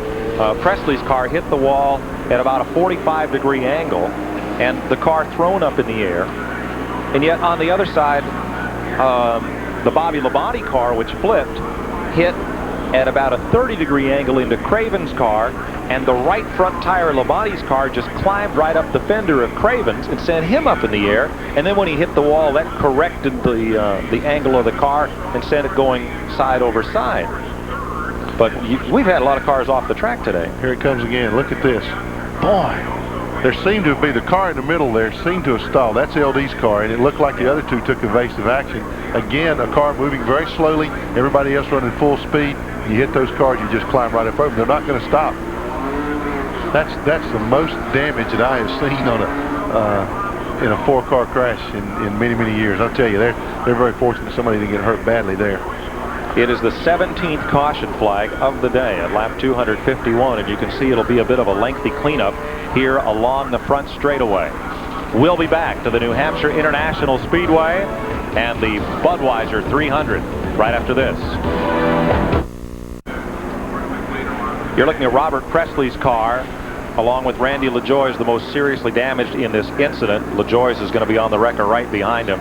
And both those drivers climbed from their cars unhurt. Tremendous testimony to the safety features and the integral strength built into these cars.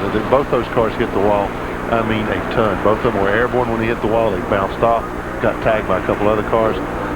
That's just amazing that those two guys were able to crawl that walkway under their own power. Well, we have 46 laps to go in the Who's Going to Be Left Running 300. What a way to break into a new racetrack. 17 caution flags.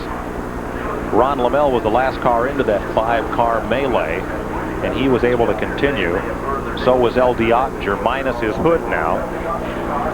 Kenny Wallace being pushed away after a pit stop, trying to get him refired. Let's take a look at the 250-lap Quaker State race summary as Kenny Wallace. Oh, they can't get him restarted. This summary brought to you by Quaker State Motor Oil, One Tough Motor Oil. At lap 250, Tommy Ellis, the race leader. 18 lead changes among 12 drivers. 16 caution flags now for a total of 76 of the 250 laps run thus far. Mike McLaughlin was the 12th different leader. Tommy Ellis now back up front. Driver who first led this race at lap 30 and has had an up and down day. The most recent retiree from this race is Ron Lamell in the 98 car. He was the last car to pile into that incident, and he's now going back to the garage area on the wrecker. Kelly Moore out of the race in that accident. Also Randy LaJoie and Bob Presley. There's Lamell's car, the second incident he had been involved in today. And I'll tell you, the wrecker drivers are earning double duty here today. They get hazardous duty pay for those evasive actions they're having to make to avoid each other right now. And hauling them back to the garage area. Wrecker guys and our replay tape machine operator are going in for overtime pay. Look at the cars as they come down. See all the speedy dry, the quick dry solution there. You're gonna see some problems on the restart if they don't get all that swept up off the racetrack, because slick as this racetrack is, that gritty substance right there, it's going to make things real interesting on a restart. You've been seeing how they've been diving 2, 3, and even 4 wide in the front stretch. They can't do that and run into that stuff, or we'll have another major pileup.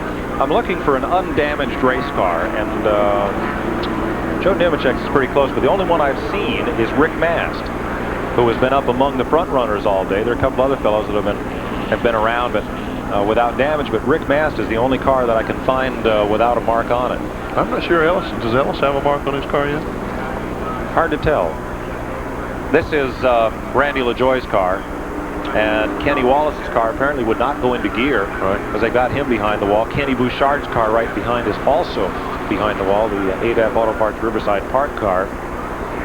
And there is Kenny Wallace sitting there while they work on this machine. And I don't know who's going to win this race, but right now, to quote an old Neil Bonnet line after he fell out of a race at Talladega in a multi-car wreck, Neil said, I asked Neil, who's going to win this thing? He says, well, right now I'd say the pace car's got a good shot at it.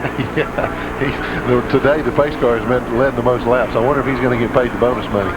He's led 76 of them under the caution flag. Nobody else has done that. question is, I don't know if there's anybody around to win or not. Yeah, Tommy's car is marked up down the right side. He got a few wheels, a few of those rub marks.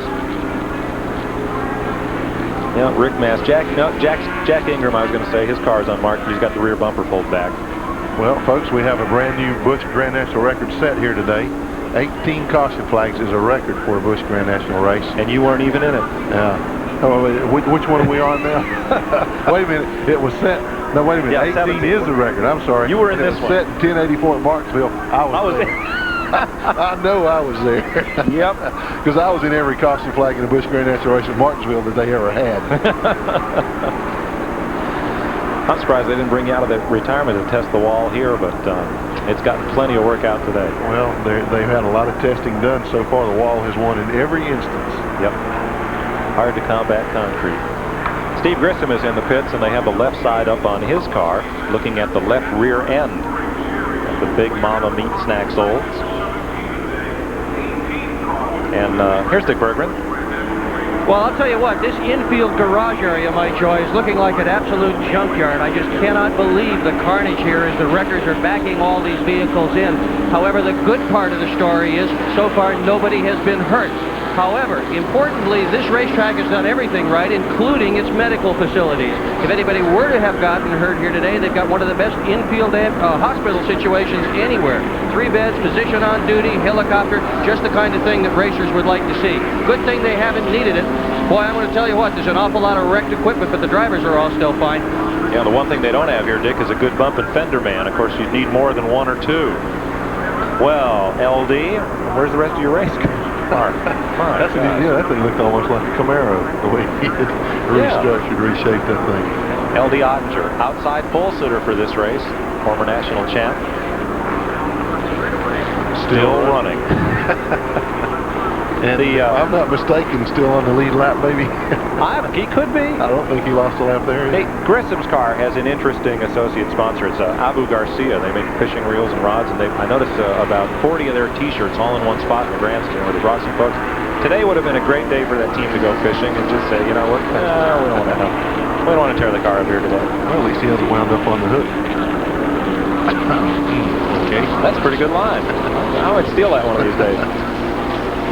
Well, folks, 258 laps complete, 42 to go in the inaugural Budweiser 300. I think it'll go down in the books as the longest race ever held here at Loudon, New Hampshire. One of the drivers involved in that crash has been released from the care center and is okay. Let's go to Dick. And the driver's car is really destroyed. Randall Joy, are you okay? I'm fine. Okay, we're going to show the folks at home what happened again. Can you tell us what happened in the accident? Well, spotter said green. I took off, and next thing I know, somebody died. And by the time I got time to get off the gas and get on the brake, it was just too late. And it was just one of those things. The guy missed a shift, I guess, and died, and I had nowhere to go. It's too bad because we're running real good, and I was going to have probably the best run of the year, but now I got some work to do. Yeah, you sure have. Dick, how much is that going to cost him to fix that car or replace it? That's a good question. Randy LaJoy, how much will it cost to fix this car? What would you guess? I don't even want to guess. Good thing Dad owns a wrecking yard. Well, this one might be going there. Yeah, I kind of think so. It is pretty depressing. Yeah, that is a very depressing thought as to how much it's going to cost to fix one. You know, I had a guy wreck me one time, and I sent him a bill to fix the car. He never paid it. But tell Randy, LV Ottinger, Newport, Tennessee. Whatever happened to Ottinger's car, that was a car that didn't come to a stop, but kind of stalled out of the line right in front of to give you an idea how hard LD got hit from behind, how fast Randy was going. LD got hit from the rear, yet the hood flew up, broke the hood pins, sheared them off, and slammed the hood back into the top of the car. That's a lot of force, a lot of impact. There's Ottinger. He just went past Dale Earnhardt to pick up his point in line on the outside, and we're going back to green at lap 261. Tommy Ellis, the race leader. Chuck Bound, 5-time winner this year in the Nescafe machine, the second-place car. In third, Morgan Shepherd. Ellis in the Goo Goo Clusters Buick. I don't even know if they know what those are up here in New Hampshire. I know you do down in North Carolina. It's a candy confection, folks, for those of our Canadian viewers. But Ellis has a smart lead out front. And who's the guy on the outside into the corner? Come on, Michael, run that thing around her one more time. Yeah, he's found himself a groove there. Mike Waldron. Jamie Obey also has tried that outside with some success today. But 1-2, no change. It is Ellis up front, Bound in second, Morgan Shepherd is third, Harry Gant is fourth, and Mike McLaughlin, he is the fifth place car, now working under Mike Waltrip in the middle of the corner. Yeah, Ellis jumped out to a pretty good lead there on that restart. It really surprised me. Chuck Bound's usually very proficient at restarting, but golly, Tommy got about a 10-12 car length lead right there. On the inside of Morgan Shepherd is Harry Gant moving into turn one, trying to take away third position. Took my breath away, too. Yeah, I couldn't get that out quick enough. Harry did. I couldn't believe he was down there. I don't think neither could Morgan. But Gant is going to get this spot. There's no way Morgan can hang with him on the outside. He knows it, and he tucks in. Let's see if Morgan has anything for Gant coming off the corner. Oh, yeah. Got a bumper for him. Yes, he does. No, he didn't like that. I like this. And he's back under him now, trying to make a move. I'll tell you, this is fun to watch. The folks here are getting treated to a heck of a show. Harry Gant moving up a spot. And, of course, the best seat in the house is right in front of your TV set. Most people in the stands don't get instant replay after all. The Busch Grand National Racing is something you got to come and see in person. If it's coming to a racetrack near you, get out and see it. But this is every bit as great as Winston Cup. It's tremendous competition. Fellows like Tommy Ellis, Chuck Bound, and duke it out every week, and the Winston Cuppers come on to blend in some excitement, like Harry Gant currently in third, and Morgan Shepherd in fourth, and then Mike McLaughlin, now the fifth place car. Sixth is Jamie Obey. Seventh is Dale Jarrett. Eighth is Rick Mast. Ninth, Dale Earnhardt, and 10th, Tom Peck, unofficially. Kenny Wallace very slow in the back straightaway. Yeah, Wallace just came back out to rejoin the race. He looks like he still has a problem. I don't believe they were able to get the car into the proper gear. Looks like it's hung maybe in third gear. Ellis continues to motor away. He's picked up now to about a 12-car length lead over second place Chuck Bound. It's been a long, long time since Tommy Ellis has won a Busch Grand National race. They won a national championship, and after that, things just didn't gel from that point on. If I'm not mistaken, this is the 26th race that Tommy Ellis has gone without a win. That's probably the longest streak in his career. He went without at least one win. And Tommy Ellis from the Richmond, Virginia area, if he does win this race, Ron Busch. Fancy bloodlines, expensive yearlings. It's the right road to travel if you're looking for a champion thoroughbred. But the sport of kings extends to the little guy. The little guy, he calls it the sport of dreams. 3 years ago, a carpenter from Virginia connected on the first half of what might be described as horse racing's perfect parlay. Charlie Lindhaus went to Rosecroft Raceway and won a bet called the Double Triple. Suddenly, he found himself in a position to buy a horse. He claimed a Maryland-bred maiden for $14,500, and the rest, as they say, is history. The maiden is about to become Thoroughbred Racing's newest millionaire. His name is 10 Keys. Affair second a length, 10 Keys is third. Stellar Rival runs fourth, Gappa's 2.5 to Broto. They're moving for the turn. It's Iron Courage a half length in front. Yankee Affair up on the outside second. Length and a half to 10 Keys third. It's a length back to Stellar Rival and Broto trails. They're into the turn. Iron Courage ahead in front. On the outside, Yankee Affair. Those two right together. Length and a half to 10 Keys, Stellar Rival and Broto. They're into the stretch, and Yankee Affair gets the lead. On the inside, that's still Iron Courage, 10 Keys in the center of the track. Then Stellar Rival and Broto. They're in the final furlong, and Yankee Affair is in front. On the outside, 10 Keys gains ground. Now 10 Keys gets the lead. Today at beautiful Rockingham in Salem, New Hampshire, the Grade 3 New Hampshire Sweepstakes is only 15 minutes away. 10 Keys is ready and waiting. And as you might expect with a purse of $250,000 guaranteed, there's plenty of competition. We'll be back with a look at the field as the telecast of the New Hampshire Sweepstakes continues.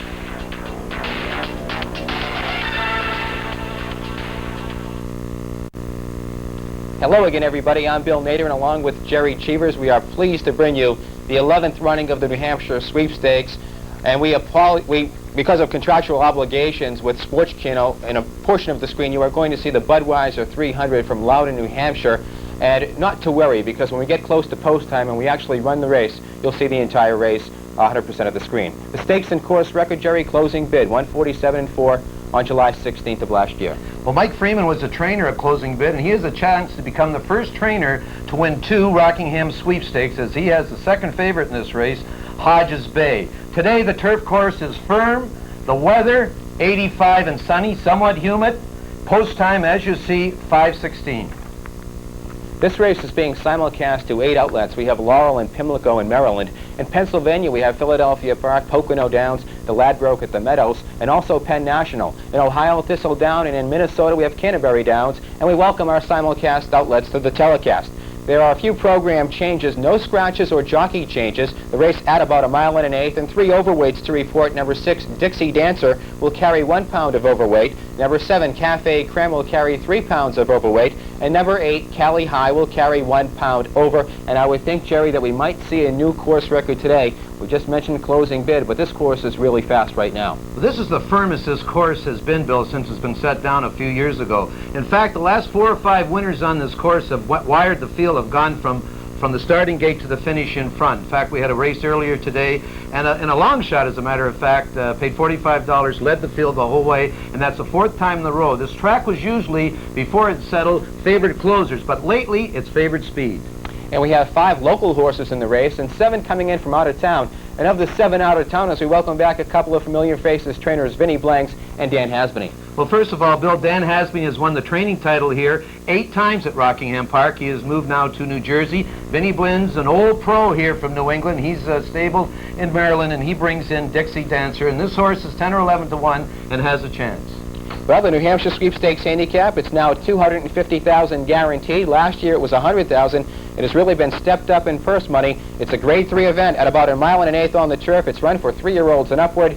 And now the field makes its way on the track. Number 1 is Fuller's Folly, a Peter Fuller homebred, trained by Ned Allard, and the jockey is Abigail Fuller. Number 2 is 10 Keys, the high weight at 122 pounds. He's owned by Charlie Lindhaus, trained by Michael Pino, and the jockey is Craig Perrette. Number 3 is Always Have Fun, owned and trained by Victor Falzone. The jockey is Billy Klinke. Number 4 is Fast and Gold, a Sally Bailey homebred, ridden by jockey J.D. Bailey.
Gaining on Chuck Bound for the 2nd position as well.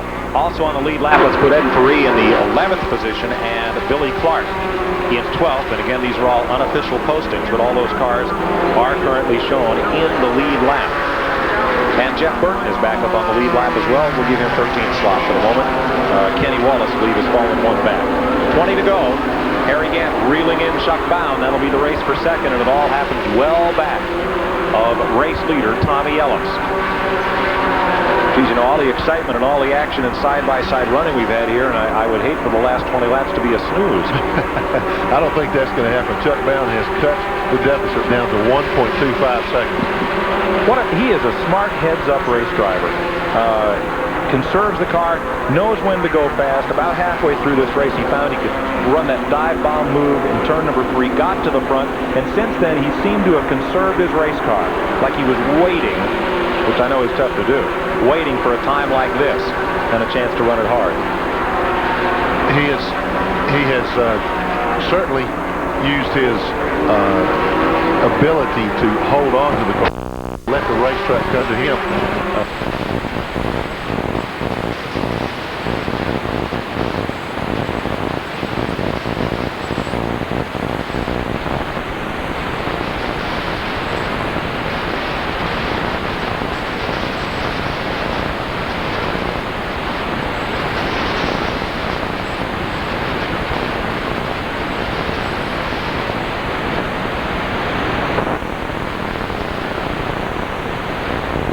Can you catch Ellis? I don't think so. We're running real good, and we're running as good as we've run all day long, but it's just Tommy's running awful strong. He has been lately for the last 4 or 5 races.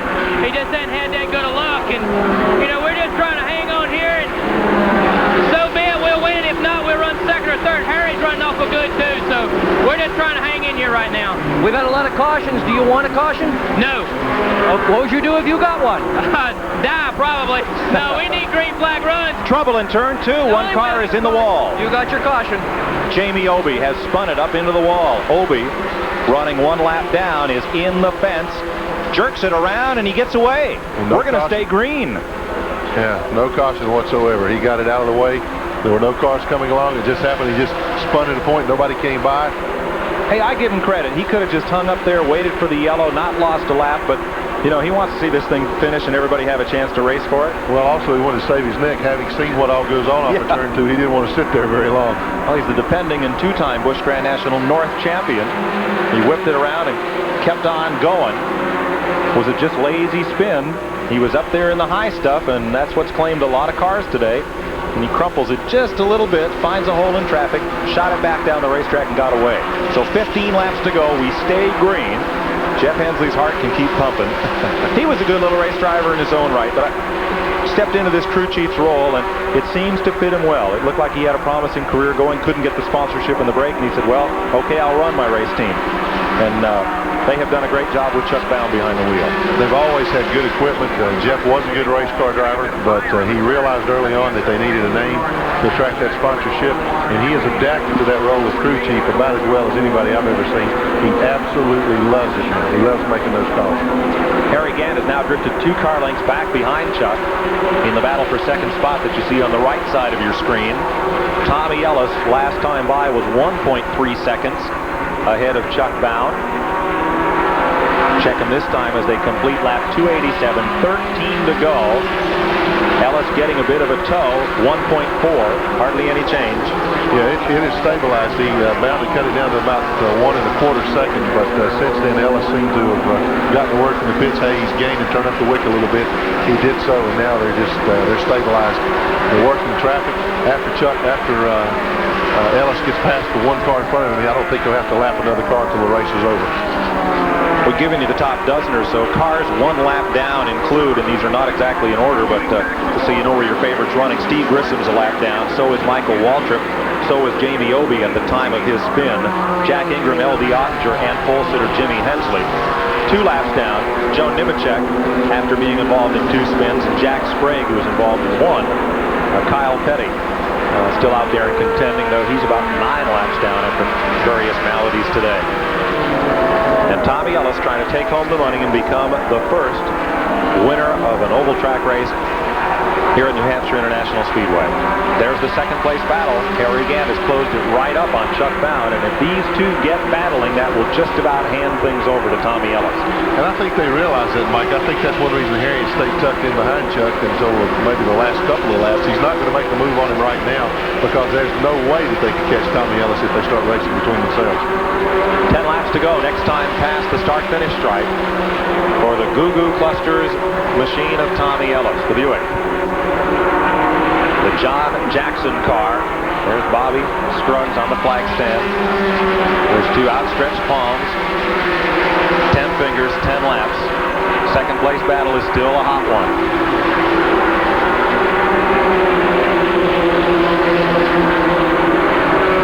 you have to look back nearly a year for his last victory on this circuit.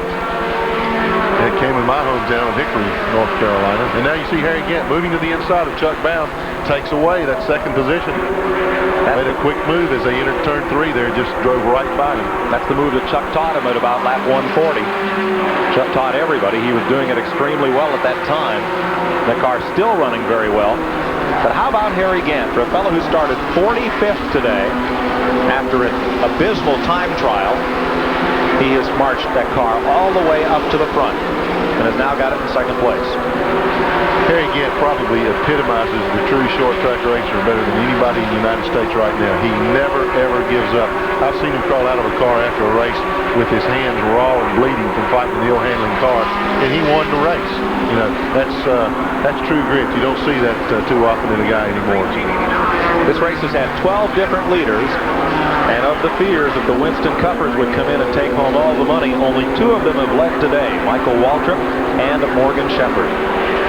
Dale Earnhardt's here, Ken Schrader, both running. Derek Cope has gone to the garage. Kyle Petty is still out there.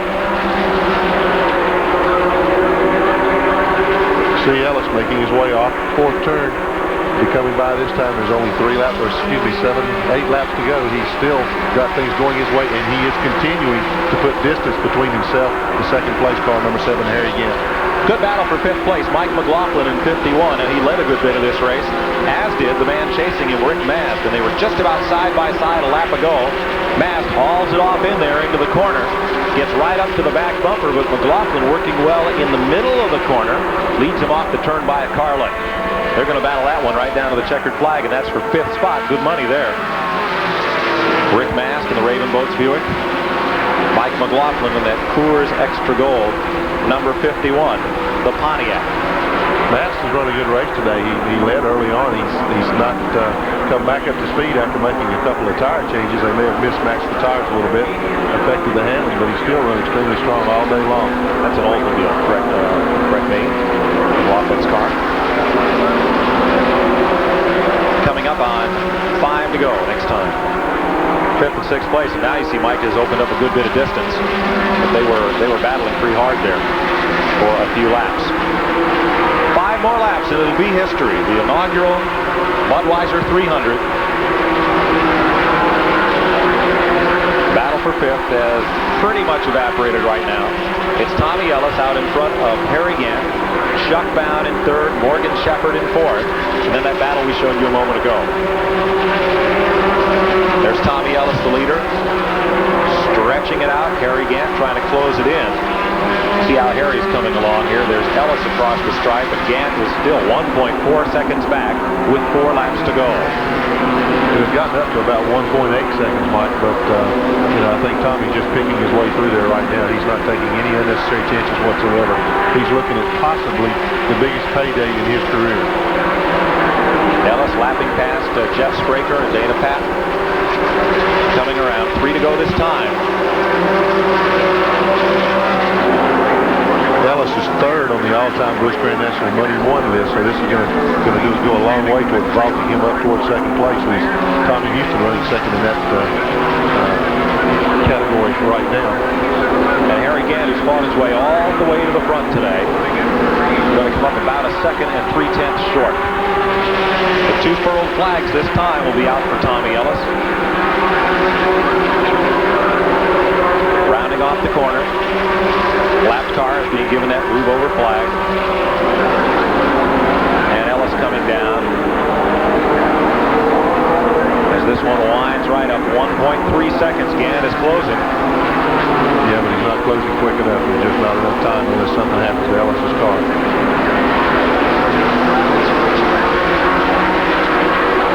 Tommy Ellis out of Richmond, Virginia, a driver who has been champion, has been suspended for rough riding, earned a reputation as a bad boy of the circuit, came back to win its title. He's very colorful, very aggressive driver, and also very talented. He is one of the toughest to beat on a flat racetrack, and that's basically what you have right here. He loves Martinsville, and I'm sure he's going to love New Hampshire International Speedway. Trouble right past the leader. Wow. One car smacks the wall at turn 2. Ellis will come around for the checker. Is he going to get it down and out of there? He does. That's Jack Sprague. Caution is out. Again, he's closing fast. But the yellow flag is out. They're going to run back to it. It's going to be the checker. Here comes Ellis. He lifted for the car that spun, but he's going to bring it home, and Harry Gant will be right behind him. They pull back the yellow flag. It is Ellis and Gant. Chuck Bound finishing third. The run to the stripe coming for fourth and looking for Morgan Shepherd. As the field slows down, Shepherd will be fourth, and Rick Mast is fifth over Mike McLaughlin. They may have to check that one to see where the pass was made. Dale Earnhardt coming home unofficially in seventh. Dale Jarrett in eighth. Bobby Donner in the ninth position, and Kenny Wallace 10th, according to our unofficial rundown. The Budweiser 300 is history, and Tommy Ellis will be going to victory lane. We'll be back to Loudon, New Hampshire after these messages. It took nearly 4 hours and 14 minutes, but the Budweiser 300 is history. Fifth is Rick Mast, fourth Morgan Shepherd, third is Chuck Bound. Harry Gant is the runner-up after coming from the last row, and let's meet the man in victory lane. Here's Dick Berggren. Well, Tommy Ellis, it was one tough automobile race, wasn't it? I tell you, it was one tough race, and this Goo Goo Cluster Buick, it ran like hell all day long. We played catch-up. We had the best car. I think we got up front 2 or 3 times. We had a flat tire, lost a lap. The crew did a hell of a job. We beat them out in the pits a couple times. I mean, this is the greatest day of my life, especially with the year we've been having. And, you know, I just don't know what to say. I got to thank all my crew. David F. helped us this week, and he called the best damn race I've ever had anybody call. And all my guys, Sammy, Teddy, Alan, Bert, everybody that was here, Eddie and all of them. I tell you the truth, and my corners, John, Bill Papke. You know, I owe it all to them guys because they never got down on me, and we've really been down, believe me. Well, give it a little credit for the driver as well. You drove a beautiful race. So many guys didn't finish, and you hardly got a mark on this car. How'd you accomplish that? Well, I drove hard all day, and I was in really some tight quarters. I don't know, because it was really tough. You know, I got to thank my wife. She's been putting up with me now for half a season, and this is, I mean, I haven't done anything, and I've been pretty hard to live with, so this is really something. When you fell way off the pace, Tommy, what had happened to the car at that point? Well, I just took it easy.